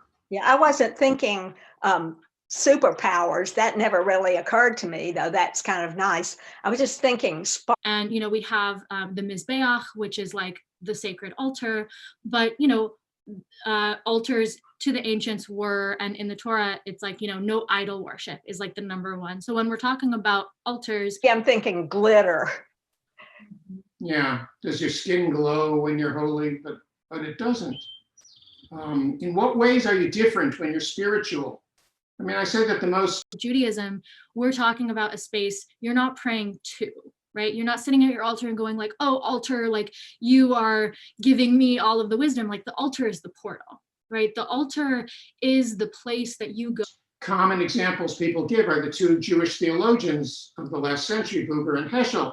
And Buber and Heschel, they wrote about this, and most other Jews just didn't bother with them. I mean, all the Talmud scholars thought nothing of Buber and Heschel. Slow down, to take a breath. And so, you know, I opened the class with lighting a candle because for me and the work that I do with people, it's so powerful, right? To just be like. Because I said, you know, a real Jewish scholar is supposed to do Talmud, you know, but even people like me who do Bible were considered like poor relatives, you know, but not theologians. And then I came here to the University of Georgia where my oldest colleague. Place in your home that you can sit down, that isn't in front of a television, that isn't in front of any piece of media or a computer or your phone. Like, where is a place that you can just sit down, I'm now the oldest person in the religion department here.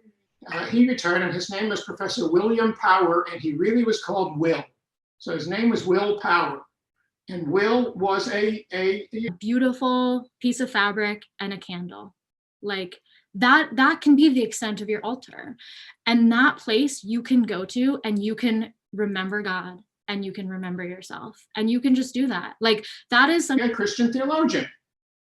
And so he was very interested in Buber and Heschel, and he was always trying to get me to talk about them. And Heschel had been a professor at the Jewish Theological Seminary during the years that I studied there. But as it happens, I would just see him walking by, looking, I have to admit, looking. Buddy, almost anywhere in the entire world has access to just, I mean, we're so lucky that we have so much access and privilege to feeling safe and being able to have the safety enough to like sit down and. Spiritual, his hair always looked windblown, but I actually never had a course with him. And so Will would always try to get me to talk about them, and I didn't know what to say. And when I was at the seminary, one of my Talmud professors. Still, and be silent. But, you know, many of us are in these privileged contexts. So I'm speaking within that context. I just want to name that. And so again, it's like the work of creating an altar. Zucker once said to me, Friedemann, this Buber and Heschel, I don't know what they want.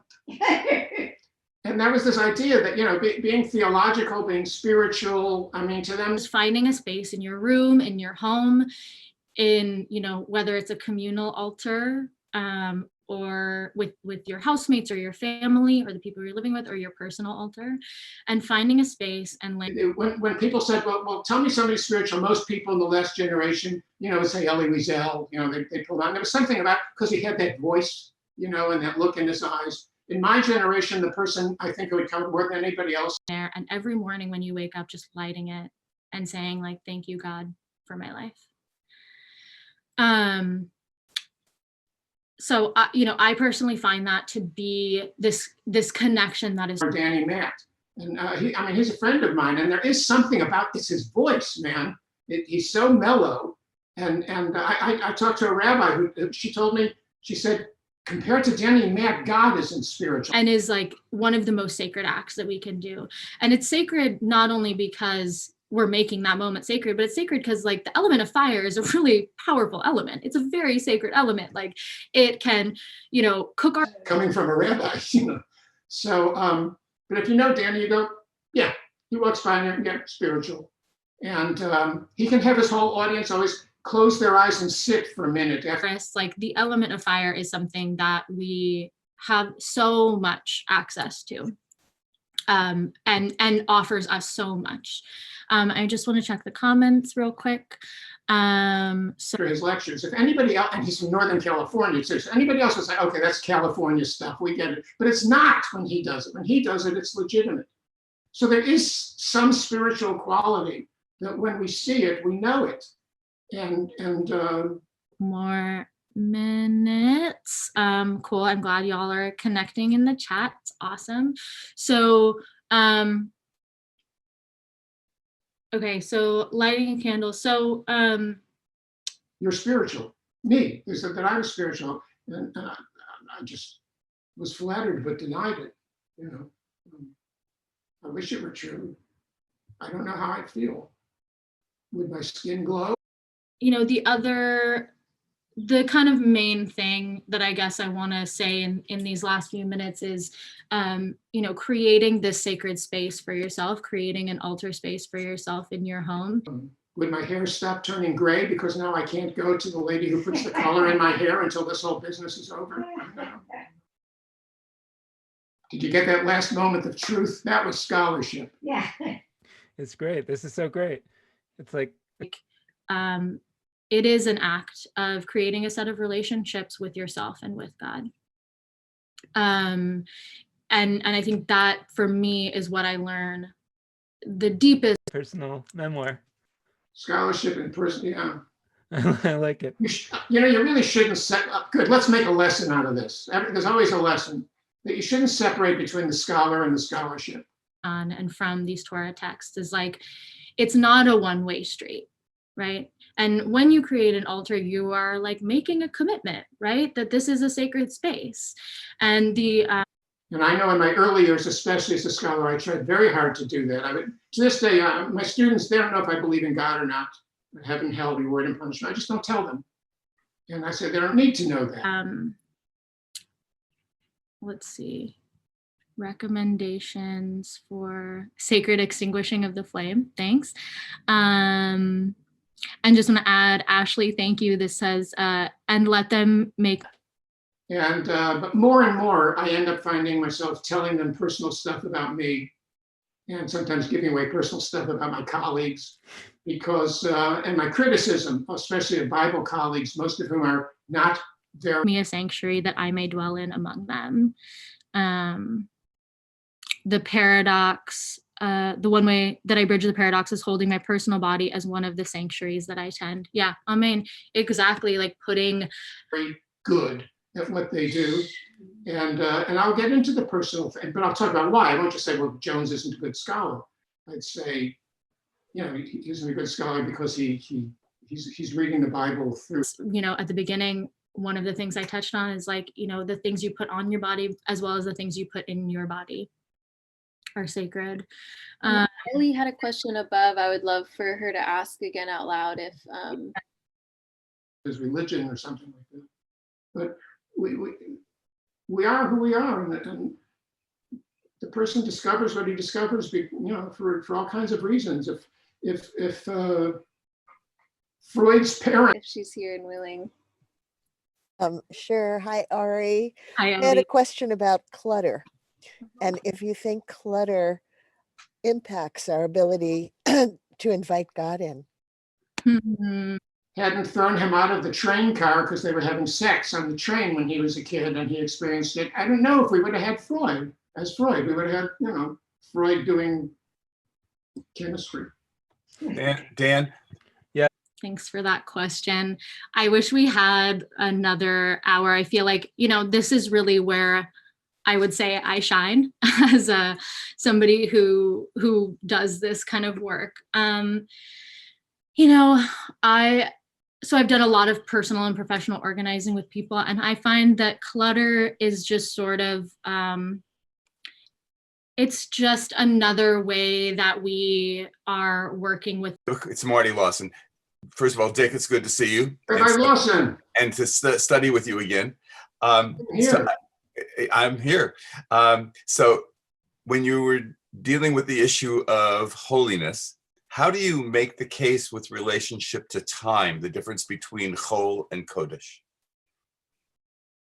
Oh, well, now you put me in trouble here because the person to cite on that always first is Heschel. Heschel, right? I Exactly. was just saying, no, I don't understand Heschel. Frameworks that we have, like a lot of times clutter has different, it's not necessarily like not connecting to God, but it can be just like not wanting to connect with like old ideas of things or memories or stuff. You know, our stuff carries so much with it. And, you know, when we like have clutter corners, which I'm personally a fan of, like clutter bins. Said, but I don't know what they want. I said, no, I don't know what they want either. But Heschel did write that book, The Sabbath, where he said that the key thing about the Sabbath was that the other categories of holiness, our stuff away and not deal with it at the moment and like tend to different parts of ourselves.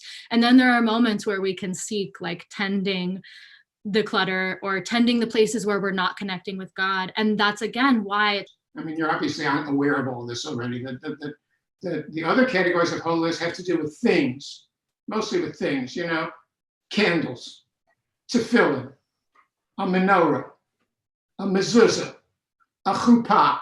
They're mostly things, a book, the Bible, the Torah. And then comes the Sabbath, where instead of the sanctification of a thing, instead of being spatial, it's sanctification. it's not like you make an altar and everything's sacred. Okay, I connected to God and now, you know, I'm connected to God. It's like connecting to spirit, connecting to creator, connecting to God, connecting to our spaces, our stuff, our things, you know, they're all different manifestations of our connection to things outside of ourselves or things inside of ourselves. And so it's a constant process. And, you know, that is part of being a physical of time. And really that would apply not just for the Sabbath, but for all of the holidays as well. And that was an amazing concept. And it can't be coincidence that this is occurring to Heschel in the same period that Einstein is telling us that it's not, you know, height, depth, and width, but there's another dimension, which is relation, is that we have stuff and we get to find ways to work with it, whether that's like, you know, sort of putting it in spaces and not dealing with it, or putting it spaces and dealing with it as we go, or, you know, find as the others. And that obligated us to identify that other dimension, which is time, as also having units of holiness and others that put it in spaces and deal with it as we are able. And I think that for me has been a really powerful way also of connecting with God. It's like, sometimes I'm not ready to like do the deepest connection with God. You know, sometimes I need to like zone out and be on Instagram and look at beautiful things. And sometimes, you know, I need to like sit and pray and cry and have all of my feelings. And, you know, again, it's the constant. or not, just like everything else, or else we'd have to back away from it. Does the Bible And we use don't the back word away. holy for Shabbat? Yes, yes, that was my wife over there. She has the best questions. Of the relationship.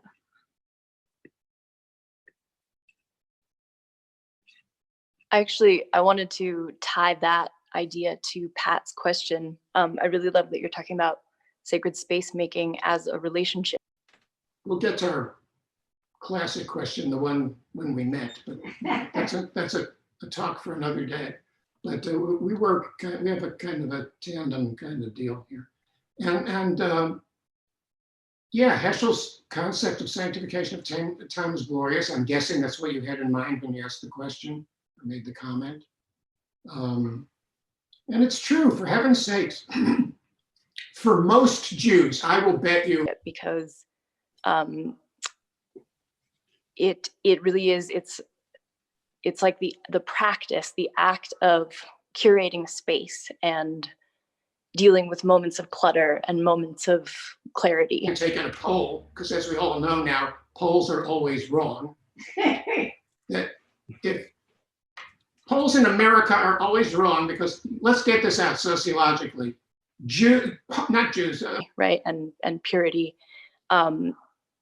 it's the caring of the space and that daily practice that gives you a reference point to see, you know, how you feel on a daily basis or through Things lie on poles, and nobody can quite say why. It's anonymous. Nothing is going to happen to you. But if they ask you, you know, do you believe in God? Something like 90% of Americans say, oh yeah, I believe in God. You know, how do you change in relationship to that space? So it's like interacting with something that remains more constant, you know, on a daily basis gives us that reference point. And I really agree with what Adi. Did you read your Bible? And like 60% of Americans say they read their Bible weekly. And then you say, well, what book comes after Genesis?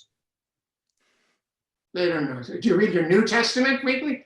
You do. Okay, so name one of the 4 Gospels. Saying about, you know, having like the clutter bin. I like that a lot because I definitely feel that in my own life. Like there are moments when I don't have the capacity. I don't have the space within myself to be able to deal with that. So I don't know why we do it, but somehow we think maybe God is looking over our shoulder and we fill out the polls. But I would guess that the majority of Jews, if you ask them what. But I do like to keep a clean space. And when there was this question about clutter, what I was taught by one of my teachers, who is actually a bit of a demon hunter, he gets often asked to come in and clear some. The first thing you can remember, the earliest one, I will bet more than any other thing, it will be your mother lighting candles on Friday night. Some really negative energies from people's space.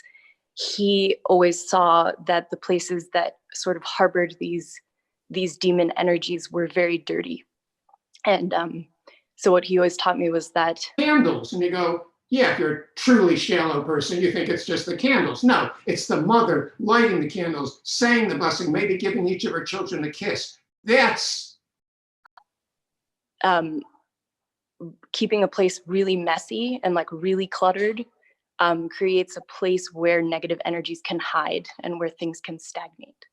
And so just to keep that flowing, like still making space. And you can't get away from that. And one Heschel story, I wasn't in his class, but I did hear about the time as he was teaching something about Genesis and he said the verse, let there be light. The lights. Having feelings and accepting ourselves and our shadows and those kinds of things that come up for us that feel more messy. It is through the caring of the space that you can kind of keep things flowing and just allow more space. And all the students are breaking up. I think this is hilarious. And if you ever saw him, he was very dignified, looking straight ahead, man. And so he's not reacting at all. And they're all going, did he know? Did he get it? And he's things to come through. Yeah, amen. Thanks so much, Jade. I love that. So again, I feel like we could talk about this forever. And when they finally become quiet, Heschel said, and I'm not going to tell you how I did it either. That's spiritual. Time, and I'm happy to talk to folks more about it. And you know, I'm working on doing online sessions with people. So if anybody has some deeper inquiries and wants to explore how to work together with their stuff. That's a good place to end because we're at the end of our. Oh, can you hear me? So I think that's a good place to end for today because we're at the end of the hour, and this has been great. And we'll be here again next week. And know where to find me. And I just want to send it over to Malka and say thank you so much. I'm sorry we ran a little bit long, but handing it off to you, and thank you.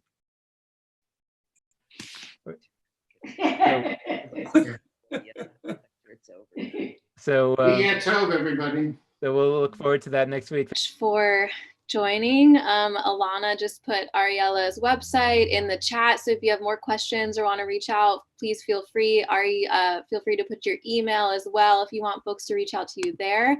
My name is Malka again. Thanks so much, everybody, for being here, and we'll see you next week. Thanks so much, Professor Friedman. Thank you, and Yeh Tov. Yeh Tov. I'm the Logistics and Community Programs Manager at Wilderness Torah, and just want to say a big thank you for being in virtual community with us all. All of our sessions are being recorded and they'll be on our website about a week after. That's the real question.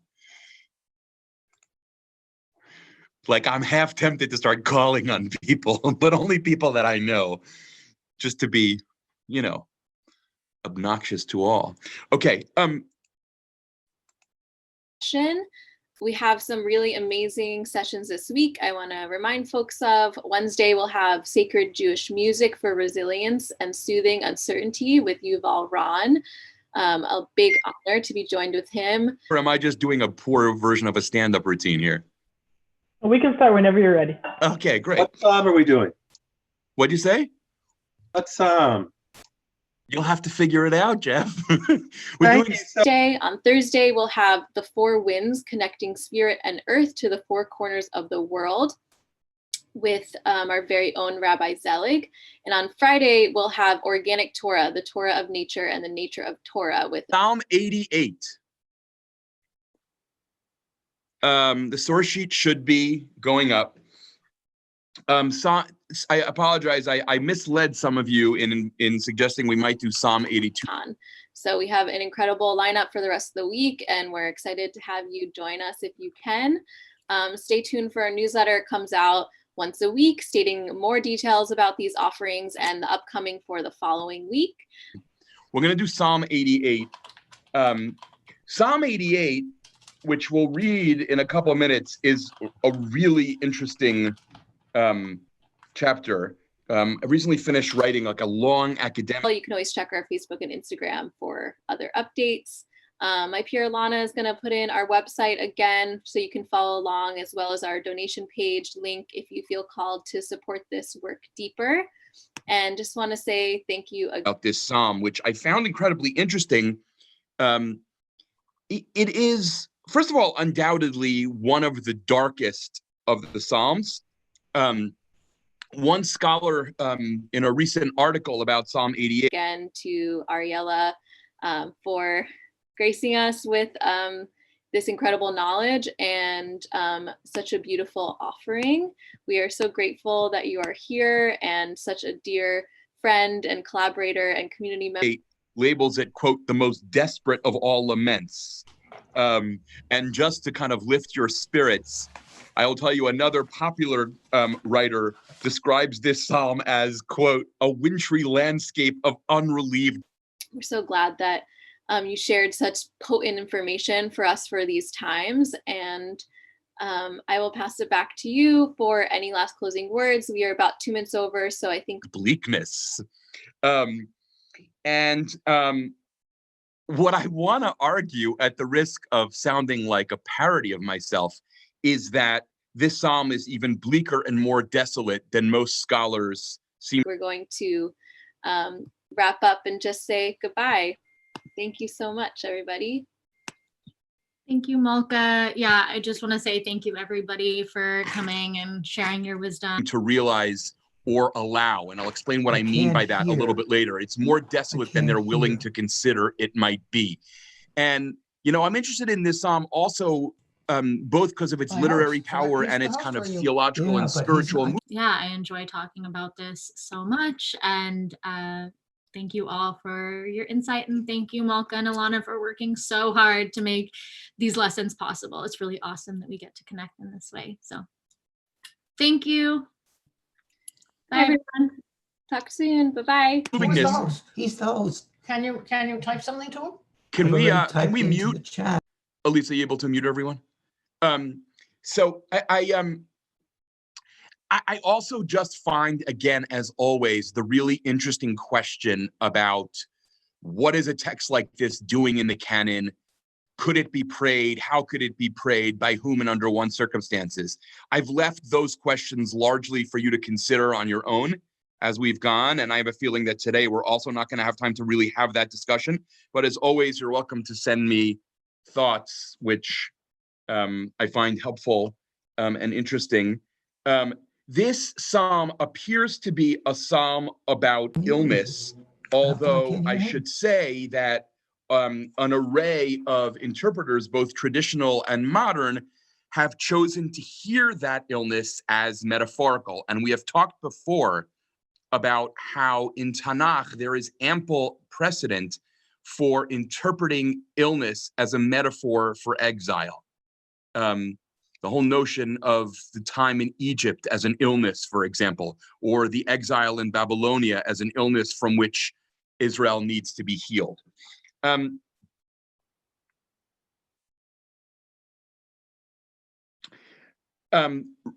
For Jewish examples of that, by the way, if you're interested, Rashi and Radak both think this is a psalm about exile rather than personal illness. Even Ezra, you know, in his stubborn commitment to Pshat here says, what are you talking about? This is a psalm about being sick, just like what it sounds like.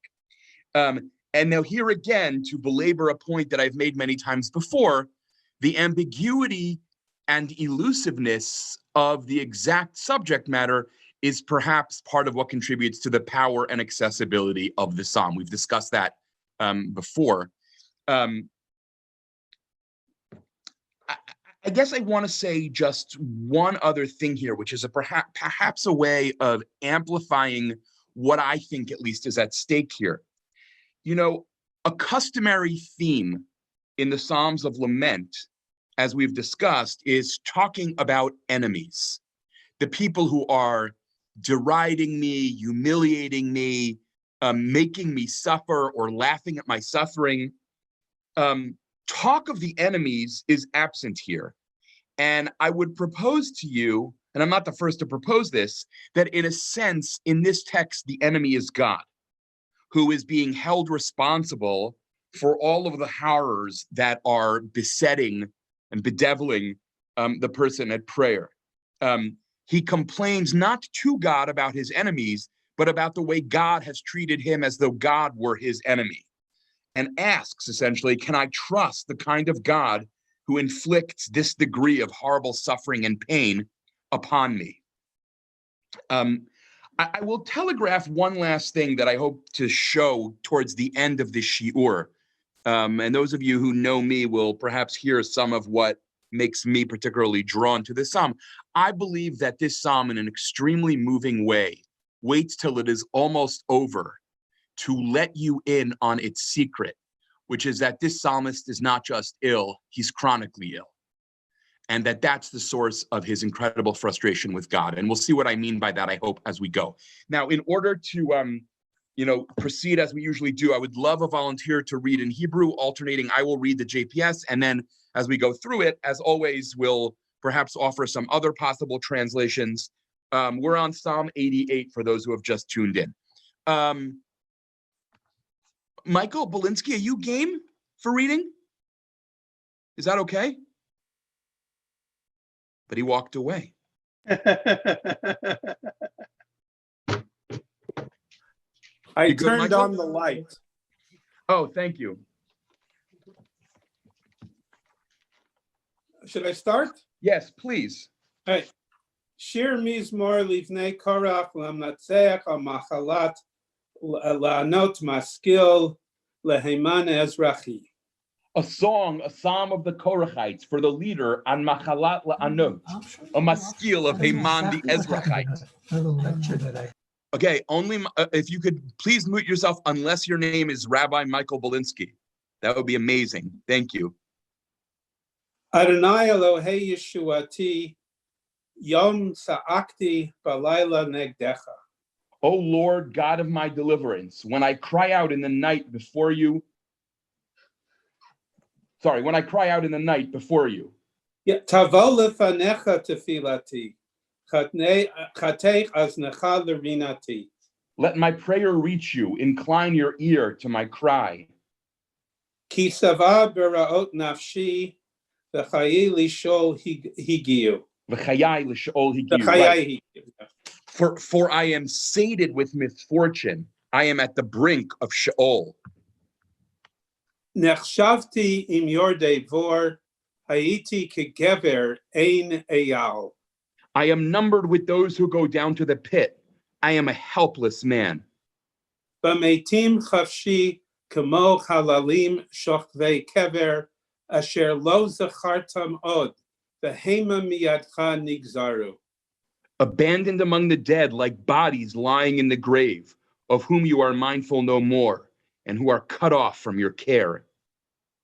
Shatani bevor tachtiot, b'machas shakim bimsolot. You have put me at the bottom of the pit, in the darkest places, in the depths. Alai samcha chamatecha, v'chol mishparecha an inita sela. Your fury lies heavy upon me. You afflict me with all your breakers, Selah. Hirchakta mi yudai mimeni, shatani toevot lamo kalul v'lo etzei. You make my companions shun me. You make me abhorrent to them. I am shut in and do not go out. Eini dava mini oni kiraticha Adonai b'chol yom, shitachti elecha chapai. My eyes pine away from affliction. I call to you, O Lord, each day.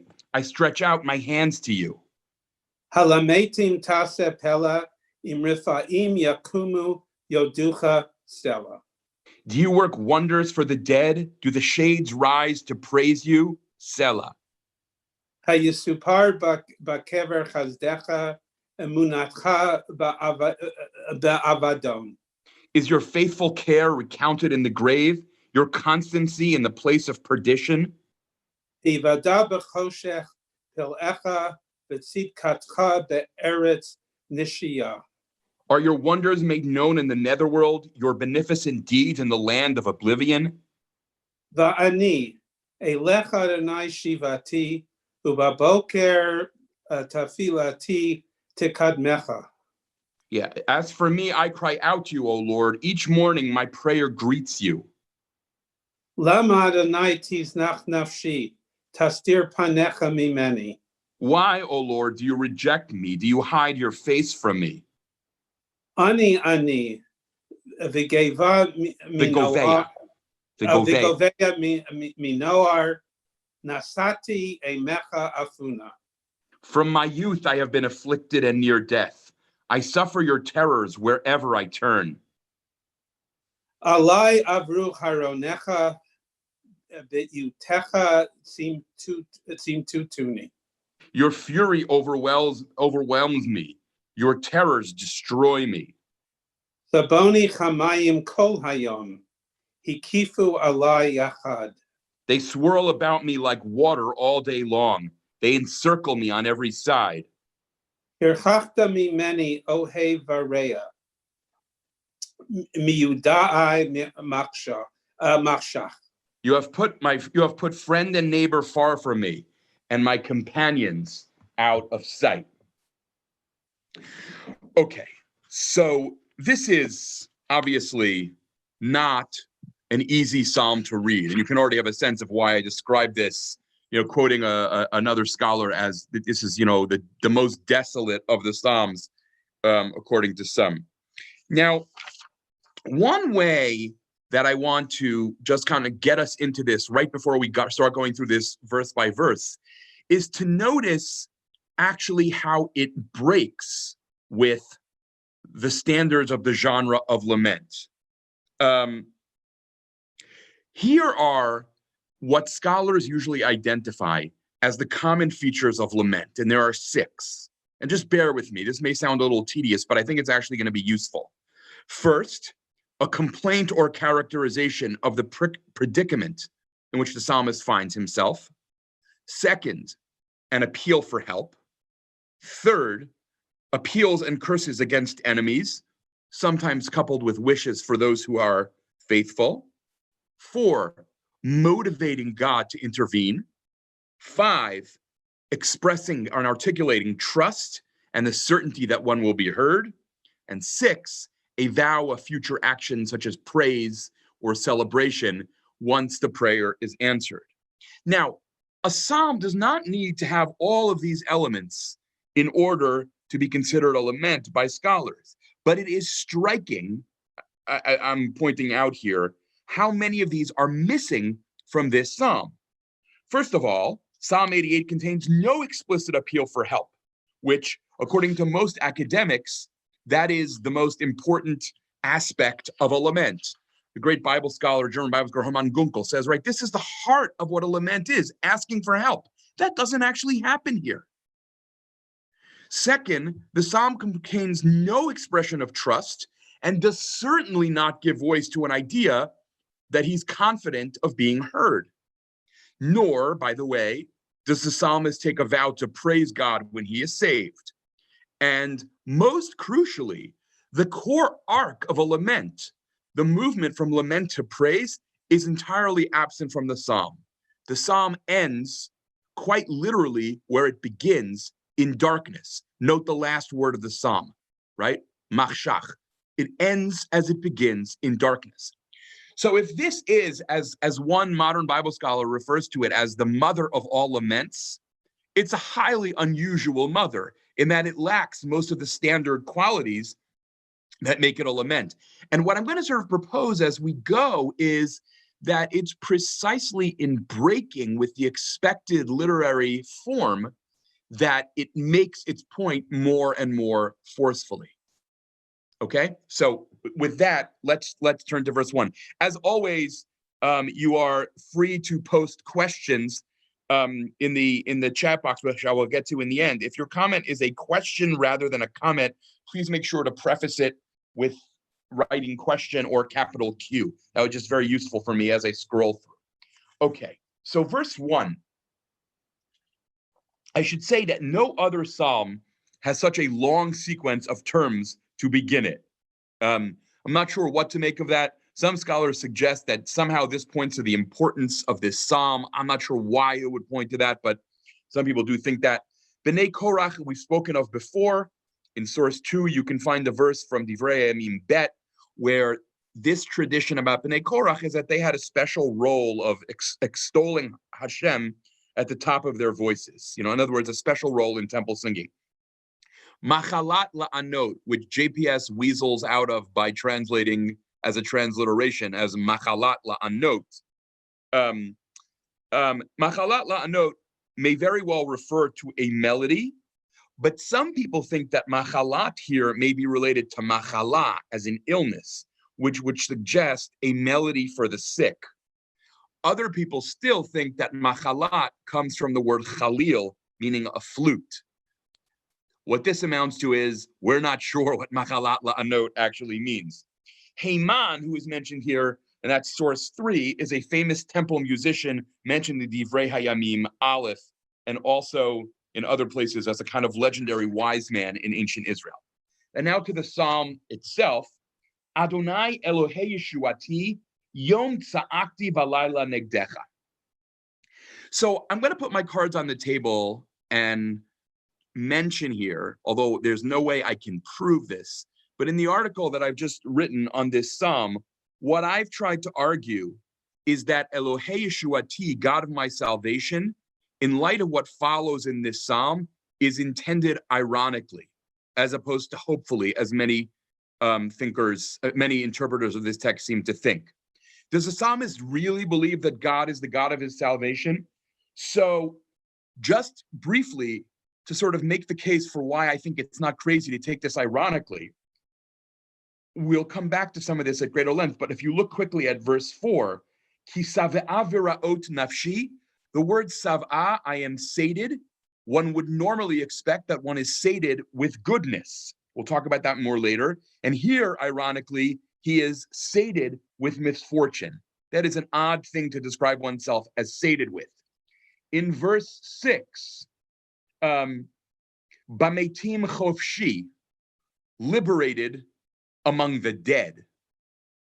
An ironic use of liberated. The evangelical scholar John Goldingay wonderfully comments that the use of the word chofshi here is like when your boss fires you and says, I'm going to have to let you go now, right? I'm liberating you, but I'm liberating you into the abyss.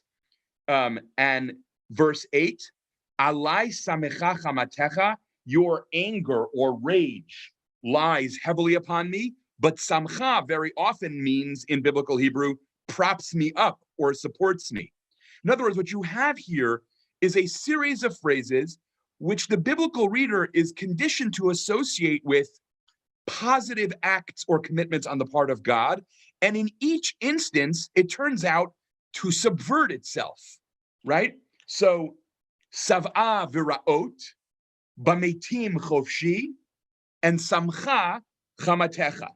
This, I want to at least suggest, at least opens the door to what I'm suggesting, which is that Elohei Yeshuati is said with a kind of bitter irony here. Not everyone who reads this psalm is persuaded of that. One of the things I think you see in modern biblical scholarship on this psalm, especially among, I would say, evangelical Protestant inclined Bible scholars, is the attempt to soften the edges of this text in all kinds of ways. And I'll show you some examples of that. Now, the phrase, Yom Tza'akti Valayla Negdecha, some of you may have noticed that the second part of this appears to lack a verb. It is extremely odd. Yom Tza'akti Valayla Negdecha.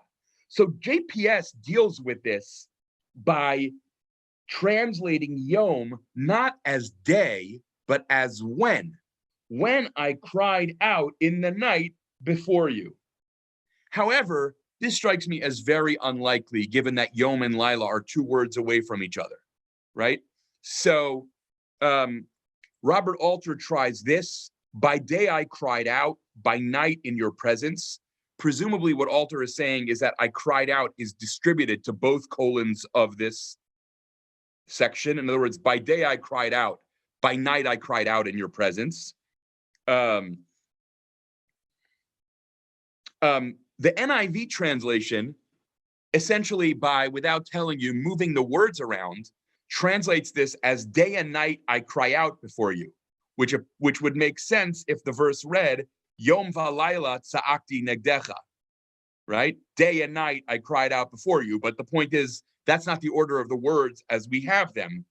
Now, just to give you a little bit of a headache, I'll mention a fourth possibility, which is based on a common emendation of this verse. The verse is sometimes read, Adonai Elohai Shiv'ati Yom Sa'akti Valayla Negdecha. By dropping the Yud in Yeshuati, you get, Lord my God, I have cried out in the day, I have screamed in the night before you. The problem is the text doesn't say that, but that's another possibility, okay? Now, verse 3, we are flying here. Sorry, tavo lefanecha tfilati, hatei oznecha lerinati. Now, some of you might be tempted or might already have written into the chat box, but wait, I thought you said there was no petition here. I still would hold the view that there's no petition here. What there is in this verse, it seems, is a recollection of the petitions he used to utter. This is what I've uttered day and night, not this is what I'm uttering now. If you really want to push the point, you could say this is the one explicit petition, but I'm still not convinced. Now, I also do want to mention here, Tavo lefanecha tfilati. You could argue that lefanecha is an intensification from what we saw in the first verse, which is negdecha. Negdecha is in your presence. Lefanecha is before your face.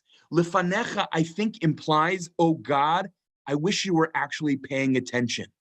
It's not just that you're in the room with me, as it were, it's that you notice me. Your panim, your face, is turned to me. As we'll see later, he wants to know why God hides God's face. Now, some people who know the word rina from some other psalms or some other prayers may find this word surprising, but it's important to understand rina can mean like a loud scream of joy, but it can also mean like a piercingly painful shout. A rina describes almost the velocity and intensity, but does not determine, the word itself does not determine the emotional valence. You can use rina for a shriek of pain or for a loud expression of delight. Okay, verse 4.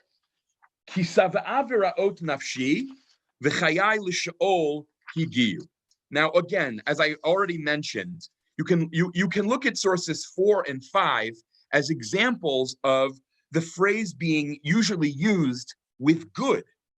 But here, the only thing the psalmist feels he's been sated with is trouble and woe. Okay? And then v'chayai l'sheol higiu is almost like, it's essentially saying that he's on a journey, the destination of which is his own death. And he is, as it were, well on the way to arriving at that point. Okay.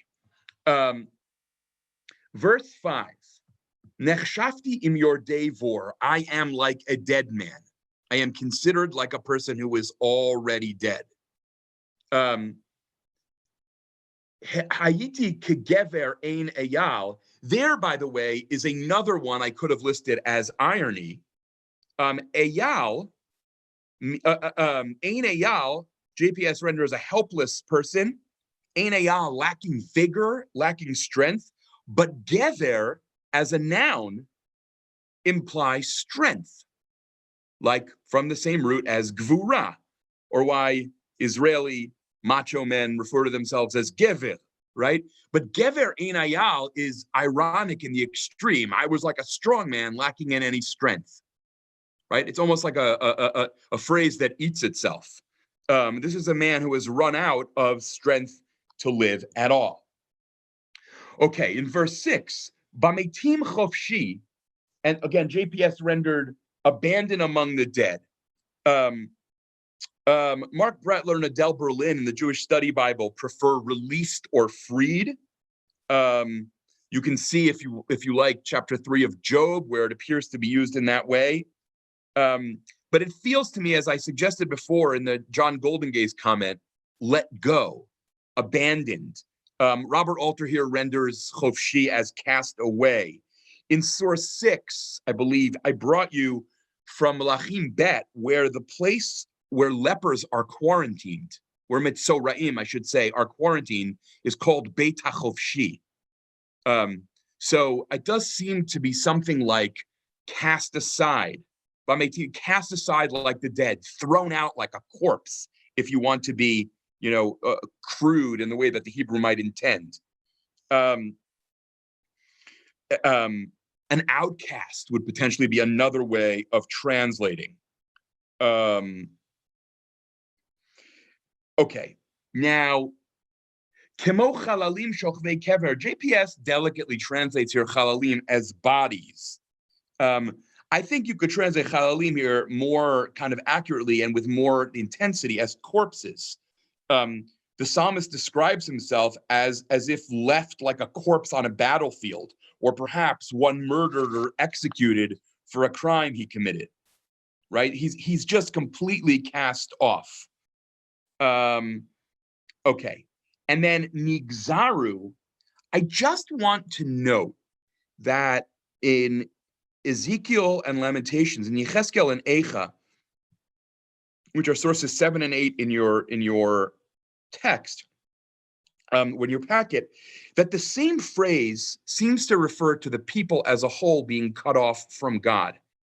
And this phrase may have been what helped this psalm. This is one of the things that may have helped this psalm come to be associated with collective national suffering, as I mentioned before, as Rashi and Radak, among others. This one, if I'm not mistaken, Christians also tend to read in as national. And again, this phrase, the associations of the phrase nigzaru may play some part in that. I'm not sure about that. And then now notice what's going to happen in verse 7 and 8. Now, God is described as playing the active role in afflicting the psalmist, right? The shift of tone is to accusation, confrontation, right? It's not just that you didn't answer me, it's that you did this to me. And those who were with me a week ago today in Psalm 44, you may hear some reverberation here in a personal idiom of what we saw there in a more national idiom. Now, to return to something I've pointed out about other laments, I want to observe here that making God responsible for your afflictions has a paradoxical effect. it on the one hand makes deliverance seem more problematic, but on the other hand, it makes it seem more possible. If after all, God is the one who is actively responsible for my affliction, then should God change God's mind, my affliction could be brought to an end. And so the paradox of turning to the one who has hurt you for salvation. And as I mentioned in at least one class, I just feel the need to note that, if given what we know about the ways often abused spouses speak, there is something about this theme in the Psalm that should at least leave us somewhat uneasy. Even if you think there's something poignant and moving about it, I think there is something, I don't know, it's very unsettling to me. If any of you are interested in a very odd book by the historian of Jewish philosophy, and I guess Jewish philosopher David Blumenthal, using certain Psalms to construct a post-Holocaust theology. The book is called Facing the Abusing God. It's a very daring, very interesting, very troubling book. But one of the things I remember thinking when the book came out, I was in college, I think, when it came out. And I remember thinking, if I were the counselor of the person who's speaking in the first person here, my main advice would be get out of the house, not keep begging for mercy. And so I feel the need to name that as we struggle with it, as we wrestle with that kind of predicament. And again, for the psalmist, it's a source of hope, because if God is the one who's responsible for my suffering, God can be the one who relieves it. And yet, and I'll leave it at that. And people have comments on that. I'd be happy to read them either in chat or in your emails. Now, verse 7 more closely, B'machashakim bimtzolot. Here, I'm just kind of doing a little Hebrew. In the darkest places, in the depths, JPS says. This may be what's called a hendiadys, right? In the darkest depths or in the deepest darkness, right? Okay. And then he says, Alai samcha chamatecha. We talked about that already, right? What you would expect to be that your hand supported me. Here it's your rage crushes me.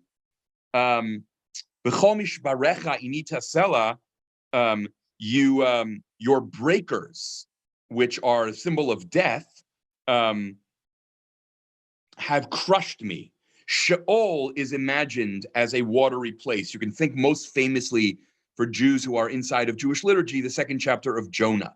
Kol mishbarecha v'galecha alai avaru, Jonah 2:3. Now, inita is a really important word here that I want to make sure we don't miss. Inita has very clear moral valence. It is the word that describes how Paro treats Israel. Footnote, and how Sarah treats Hagar. It is a word that very clearly declares that God's actions towards him have been unjust, unfair, I may even say more forcefully, unjustifiable. Sela, which we've talked about before, which may either mean radak, things with raised voice, more commonly among modern academic scholars is understood as a musicological term that indicates a shift in what's about to happen. I am agnostic about what this word means. I just don't really know. Hirchakta miyudai mimeni. Illness, if that's what it is, has isolated me.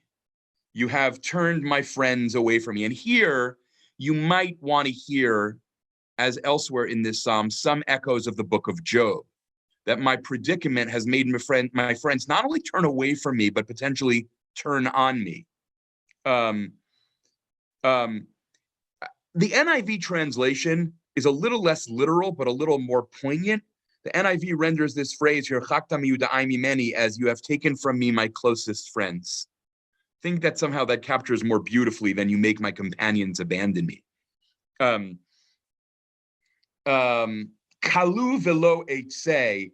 Kalu, I think JPS very nicely translates "shut in."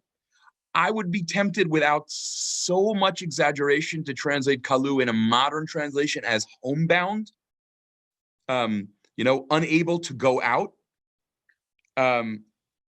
Okay, and then verse 10, Eini da'ava mini oni. JPS, my eyes pine away from affliction. My eyes are aching, da'ava. My eyes ache from affliction. And notice the beautiful wordplay of Eini Oni, my eyes affliction. It may very well be that Eini Da'ava Mini Oni is his eyes, since we have the image in Tanakh a few times of eyes looking to God for redemption. This may be an example of someone whose eyes have grown dim and exhausted from looking fruitlessly for God to appear by his side. And then this is something you would only have to say in a shiur that's given to Jews, I think. That is, shitachti elecha chapai is this posture. It is the hands open, empty. And in case that anyone for whom that is not obvious, it's worth saying that is a posture of helplessness. I know that I am helpless, and I open my hands to you in the hope that you will fill them. In this case, with salvation or whatever it might be. Okay. And then comes this kind of profusion of 6 rhetorical questions that intensify the urgency. Halametim ta'aseh pele, im refaim yakumu yoducha sela, hayisupar bakever chasdecha, emunatcha ba'avadon, hayivada b'choshech pil'echa, v'tidkatcha be'eretz nishiyah. The implicit answer to all of these, can you work wonders for the dead? Do the dead praise you? Is emphatically no. One of the things that I would suggest, by the way, about the issue of petitioning, and this is something that the German Bible scholar R.2 Weiser points out in his commentary on Psalms, it's almost like these rhetorical questions are the questions of someone who has grown too exhausted and disappointed to bring himself to actually ask for something. What he wants to do is ask questions that essentially don't need an answer because he's so defeated and angry. Some Bible scholars want to find in these questions a glimmer of hope. I really have to say, I don't see it, and I'm not even really sure how one can read it that way. Now, it's worth naming something that modern readers, I think, often struggle with. This is something I get asked every time I teach a psalm that mentions something like this, which is actually related to something we saw a couple of weeks ago in Tehillim Kuf Yud Daled in Psalm 114, which is there an appeal here to God's self-interest? If you let me die, who's going to sing your praises? We saw this in Psalm 32. Ma betza bedomi, ma betza bedomi birditiel shachat, hayodcha afar hayaged amitecha. Right? Will someone who has been cast into Sheol be able to sing your praises? It may be that it is that, but it may be that there is some of that, but it has always struck me, and I hope I'm not being overly pious here, but it usually strikes me that I think what's going on here is primarily something else, which is the statement, I am alive so that I can praise you. If I die, what is there? In other words, praise is to life what inability to praise is to death. And this is a hard one because I think, and I think that we've talked about this before in other Psalms, but there's a way in which for moderns, this is a really hard sell. The meaning of my life is to praise God. Lots of modern Jews are frum, very few are religious enough to really mean this. I would say here, at the risk of sounding like I've just ventured off to some crazy place, the philosophical writing of Charles Taylor explains to you why most Jews can't stand inside this. Because we live in what Taylor calls an immanent frame. We live lives, most of us, that are in some fundamental way closed off to the possibility of something transcendent intervening in our lives and of genuinely having contact with transcendence. And so when a psalmist says, the meaning of my life is to praise you, I think that a lot of modern Jews, including a lot of observant Jews, my sense is they hear that as saccharine or sentimental, as opposed to deeply relational and worshipful. I may be totally wrong here. You should feel free to tell me if you think I'm wrong here. It's not my experience of having now, been teaching Jewish adults ages 18 to 95 for 30 years now. I don't see it. I'm fascinated by how hard it is for most Jews to stand inside of this. Again, feel free to weigh in the comments if you think that I'm mistaken about that. Okay, in verse 11, he essentially says, I think, he feels himself already dead. You know, are you going to do wonders? Maybe it means if I die, will it be over? But it might also mean I'm already dead and it's too late for me. I'm not sure which one. And that slippage may be purposeful, or that elusiveness may be purposeful.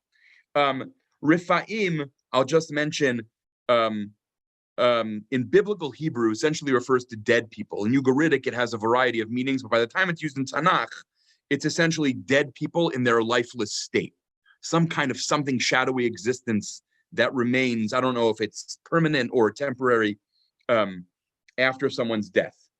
And Hayisupar Baboker Chastecha, right? The links between God and people are fundamentally cut at the moment of death, according to this.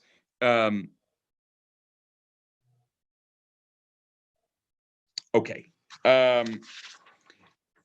In verse 12, here, I'm just going to try to push through this quickly. Avadon, JPS translates as perdition. More literally, you probably would render it abandonment, destruction, loss, which is another way of talking about the realm of the dead. It's like a proper name for Sheol. Another proper name for Sheol, but it means something like destruction or abandonment. Okay, now I want to show you something that I think is really beautiful here, and it makes this psalm do something kind of amazing. Verse 14 begins, Va'ani elecha Hashem shivati. Va'ani, you expect in a lament that the transition will now be to praise. But as for me, I praise you. Well, as for me, I hope in you. And then you know what happens? Va'ani, as for me, I'm going to double down in my lament and accusation. That va'ani is subversive in the extreme. And by the way, you could argue that that too is ironic in its way. The use of va'ani there is like quite undermining of how that phrase is used. Now, va'ani elecha Hashem shivati, uva boker tfilati tekadmeka. JPS translates, each morning my prayer greets you. It is possible, although, and I should have included this in your source sheet, and I'm sorry I didn't think of it. If you read Psalm 17, you will see that tekadmeka can also mean to confront. And I wonder whether JPS is right here to translate. This is Psalm 17, verse 13. I wonder whether JPS is right to suggest that the meaning here is, in the morning my prayer greets you, so much as in the morning my prayer confronts you, which fits more with the spirit of what's going on in this text. Now, just because I kind of adore Ibn Ezra because he's kind of the opposite of how I'm always tempted to read, I want to just mention something Ibn Ezra does here that I think is sort of beautiful. So all kinds of commentaries say, why is he talking about praying in the morning? Because you can look at source 11, in the Psalms, morning is the time when God is expected to answer prayers. Comes Ibn Ezra and says, morning is when sick people tend to feel a little better and have enough energy to pray. That's why he says he prays in the morning. I just love that. I think that that's Ibn Ezra at his best, which is, you know, reining in people like me. Not to compare myself to him, obviously, but like, you know, don't go to the races. It actually means something very simple, which is like, yeah, in the morning, maybe I can say a few words. By afternoon, I'm under the pillows already. Either way could be right. Now, in verse 15, Lama Hashem tiznach nafshi, we have discussed on a couple of occasions already that zanach is one of the key words in the laments. Spurn, reject. What does JPS do here? Lama tiznach, why do you reject me? I still think spurn is a better word because it's stronger, or at least in my ear, it's stronger. And I want to just note, as I think I have on other occasions, that the lama of Psalms, of Psalms of Lament, the why, are not, I think, primarily, if at all, a request for understanding, but rather a challenge to move God to act. Lama is not, he's not asking for God to say, oh, well, the reason why I've abandoned you and let you suffer is this. He wants God to lift him out of his suffering. And then the hiding of the face is, you know, the classic asking of the classic kind of like trying to understand the lament. Why are you abandoning me and ignoring me? Now, in verses 16 and 17, this is what I alluded to at the very beginning when I suggested that this is a psalm not of illness only, but of chronic illness. I think that what his point here is that his sufferings are not recent, and his whole life has been filled with misery caused by God's fury. Now, why is this so important? Because something that we see a lot in laments is some version of the following thought. God, it used to be like that, but now it's like this. Why can't it be like that now again? It used to be, in the past, you saved me from my enemies. Now you let me be defeated. In the past, you healed me. Now you've kept me sick. The problem that this psalmist has, and this is where I think the pathos of this psalm really emerges, is he no longer remembers what it's like to have a God who really is his salvation. And here I would say, almost literally as the text performs itself, that by the time, even if you think that Elohei Yeshuati in verse 2 was meant non-ironically, by the time you get to the end of the psalm, it's a long ago forgotten memory. That was 18 verses ago. That's just a long time ago. God of my salvation, I remember that from when I was 6. Now I'm 59. Now I'm 92. I have known nothing but this for a very long time. And so the whole dynamic of a lament, the juxtaposition of the present moment with the past experience is broken for him. And if you look at verse 16, I think it's the moment, I'll get to in 1 second to the moment where he does this. First of all, ani, which is a wonderful wordplay. Weakness totally defines me. I am affliction. Affliction is me. This is wordplay in a kind of genius kind of way. Ani, all I am is affliction. And then the phrase that I think is everything in this psalm, the govea minoar. I've been dying since I was a little kid. Right? This is the subversion of the whole genre of the lament. You abandoned me when I was 12. I have got nothing. What am I supposed to look back to? What juxtaposition do I have? This is who you are, a raging divine bully. This is who you are. Nasati emecha. I suffer your terrors, afuna. No one is really sure what afuna means. JPS translates wherever I turn. Think of the modern Hebrew, efne, pana. Ibn Ezra and Radak take this to mean beautifully, I don't know if this is pshat, but think of the Hebrew pen, lest, I am afraid. Nasati emecha, I was afraid. NIV, I am in despair. John Goldingay, I am at a loss. Right? The connotation is more or less the same. The denotation is a little less clear. Verse 18, Sabuni chamayim kol hayom. They swirl about me. Your terrors swirl about me all day long. You might say they engulf me. They threaten to drown me. And then verse 19, again, returning to the notion of being shunned by his community. And this, I think, might remind you, for those who have been with me for all of these sessions, of Psalm 42, 43, the lament of the person who wants to be able, the one we read on Erev Pesach, the one who wants to be able to go to the temple but can't. That intertwined experiences for him are feeling far from God and feeling far from his fellow Israelites. That the isolation has a twin set of edges to it. I'm far from you and far from those who were close to me. Hirchakta mimeni ohev vareya. And then I want to just say a couple words about the last words here. Miyudai machshach. No one knows how to translate this phrase. And I want to just mention some possibilities and then tell you what I have gone with in translating this, even though I can't defend it Hebrew-wise at all. Okay? So JPS translates my companions are out of sight, and then points out that it really means or literally means my companions into darkness. Mark Bretler tries this. My companions are those of darkness. That is the other residents of Sheol. Other dead people are my companions. Okay, that it requires a kind of inserting a nice bracketed phrase. Robert Alter tries my friends and dash utter darkness, which he then comments, either means that the speaker's friends, because they have rejected him and withdrawn their presence for him, are nothing but darkness to him, or that now the only friend he has left is darkness. The NIV, like that second possibility, translates beautifully, although I don't really buy it. The darkness is my closest friend.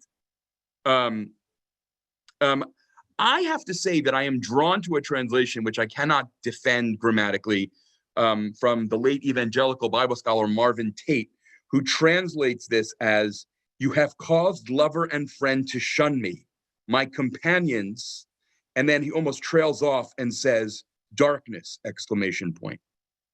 That is, the ending is a moment of complete desolation. Everyone has abandoned me. All that's left is darkness.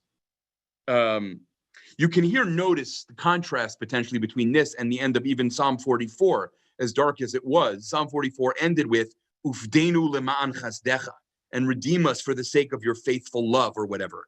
Here, right, there is total unrelieved desolation. And I'll observe here a comment that Goldingay makes, even though his reading of this psalm is a little more optimistic than mine. He comments on this psalm, the abruptness with which Psalm 88 ends reflects the fact that it does not reach closure at all, but rather exhaustion, both rhetorical and personal. Both rhetorical and personal exhaustion. It's like you can imagine, right? He pulls the blanket over his head. That's the feeling of what's going on here. Now, I want to make another point, if I could, and here, I don't know if Richard Middleton, if you're on this call today, what you'll make of this, but I want to observe that there's a temptation among evangelical scholars to emphasize the point that, oh, this psalm is remarkable because despite everything that's happened, this person insists on praying, and the psalm is an expression thereby of what they talk about, undying faith, extraordinary faith. And one of the things that I try to argue in this paper that I've written is, okay, that's fine and good, but how about instead of throwing around the word faith, you tell me what you mean by it here? Is it faith that God's going to save him? I'm very skeptical. I see zero evidence of that. Is it faith in the sense of, I believe you're out there and that I'm allowed to yell at you? Okay, we could talk about that as faith. But rather than just throw around the word faith without really kind of burrowing in a little bit and making clear what we mean, if you're going to talk in this psalm about the kind of faith he's maintained, I think we ought to talk also about the kind of faith he appears to have lost. Or if you prefer, you have to talk about the kind of faith that remains after a lifetime of abandonment. For him. I'm here obviously not making some universalizing prescription, not making any prescription, that's for sure, but any universalizing claims from this text. One final point, and then I'll try to look through some comments. For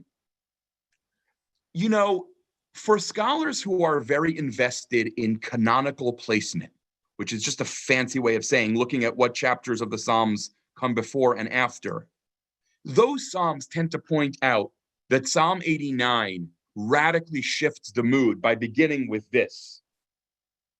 Chasdei Hashem olam ashira. God's loving kindness, God's kindnesses I will sing about forever.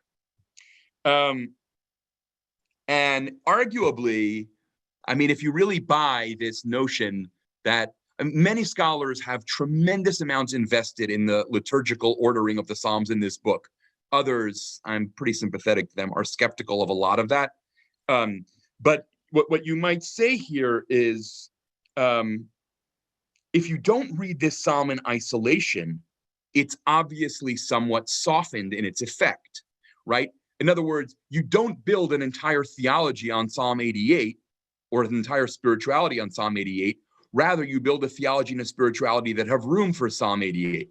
And that, if I were talking about David Blumenthal's book, Facing the Abusing God, I think precisely the limitations of that, in many ways, very spiritually courageous book is There's nothing else but unredeemed focus on God as the purported abuser. And the problem is that if that's all you have, what do you actually have? As opposed to you have a rounded out picture of a relationship with God that includes the honesty to say certain things that seem scandalous to a certain kind of conventional piety.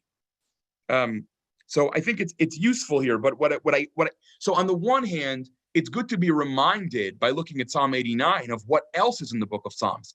On the other hand, we should not allow Psalm 89 to efface or erase what is allowed to stand on its own in Psalm 88, right? You have to kind of do some kind of dialectical, canonical, non-canonical reading, it seems to me.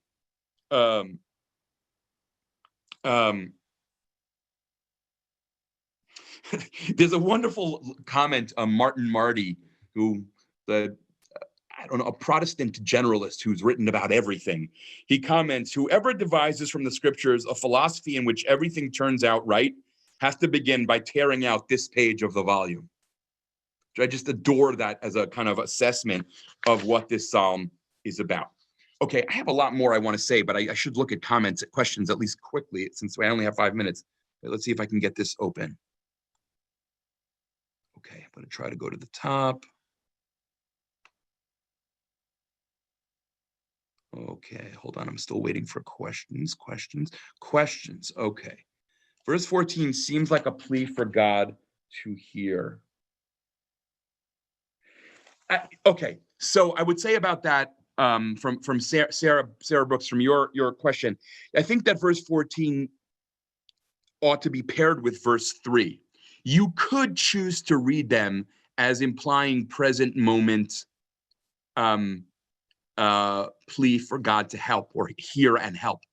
It still feels to me, though, that if that's true, it's rather coy because it is expressed as a description of what he used to do. You can almost imagine, I don't know, I mean, I'm thinking out loud here, but a dysfunctional relationship where you feel so crushed by the other person that all you can say is, remember when I used to ask you to be nice to me?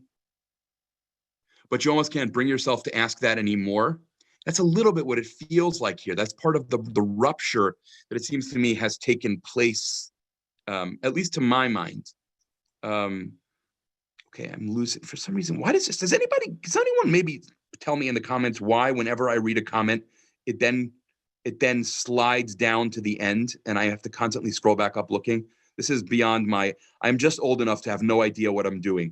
Does anyone connect this psalm to Job's denunciations of God? Judith asks, yes. I mean, I think the desire to put this psalm in connection, in dialogue with the book of Job is fairly widespread. And that is something that this psalm and Psalm 44, I think, have in common. Okay, let's see if I can get this to scroll.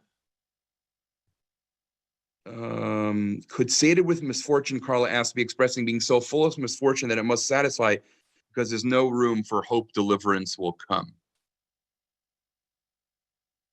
That is a really interesting question, which I would love to hear more about what you mean by that. And that, if I understand you correctly, that would be in some ways even more biting. There's no room for anything else because I've been totally destroyed by what you've done to me. Is that what you mean? If so, that's really interesting. And if that's, if I'm right in how I'm hearing you, I would read that as an intensification of my point about it being ironic. Susanna asked, could Beit Chofshi be Lashon Sagina Hor? Lashon Sagina Hor sort of essentially means euphemism when you don't want to say something you're trying to say.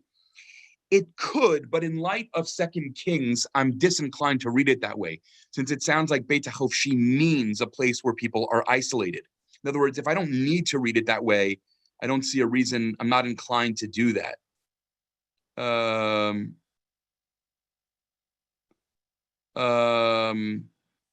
Is this in liturgy anytime, Adrian asked. To the best of my knowledge, no. Although David Pello pointed out to me something that I humbly appreciate from him, which is that many Sephardim have a custom of saying many psalms every day. And I'd love to know how commonly this is said over the course of the year. David also pointed out that I'm not sure what I said last time, but if I said that no psalms of lament are part of the regular liturgy, which I might have said, although I'm not sure that's what I meant, David points out that on Shabbat and Yom Tov, we recite Psalm 90, which is actually a lament. Anyway, David, if you're on this call and you have thoughts for me about whether this has a role in Sephardic liturgy that I'm not aware of, I would be grateful for that. That's something I need to work on, a hole in my education I need to fill. Stephen Cove says, hold on, regarding the open palm, I wonder how often you are in contact with Hasidim and Shivish black hats. I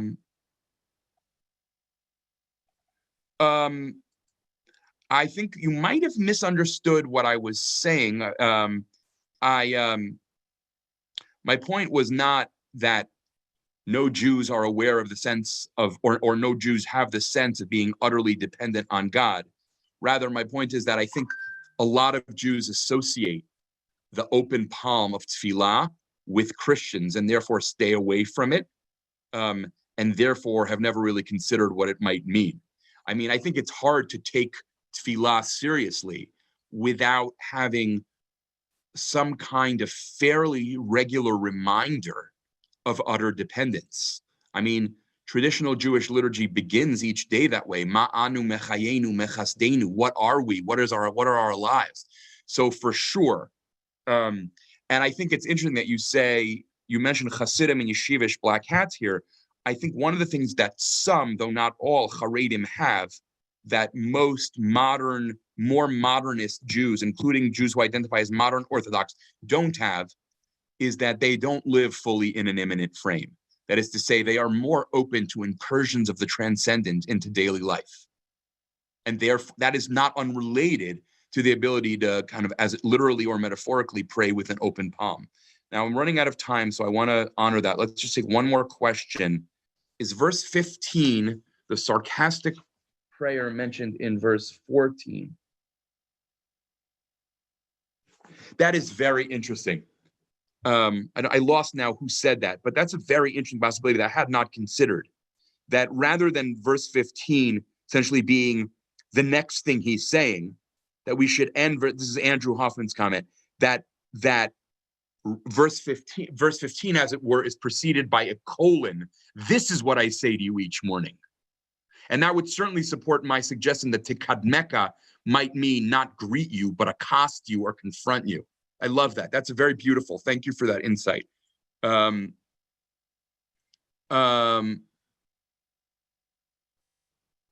I'm just going to say one last thing. Sarah's really interesting question. Doesn't the meaning of life equal to praise you rest on how one interprets praise?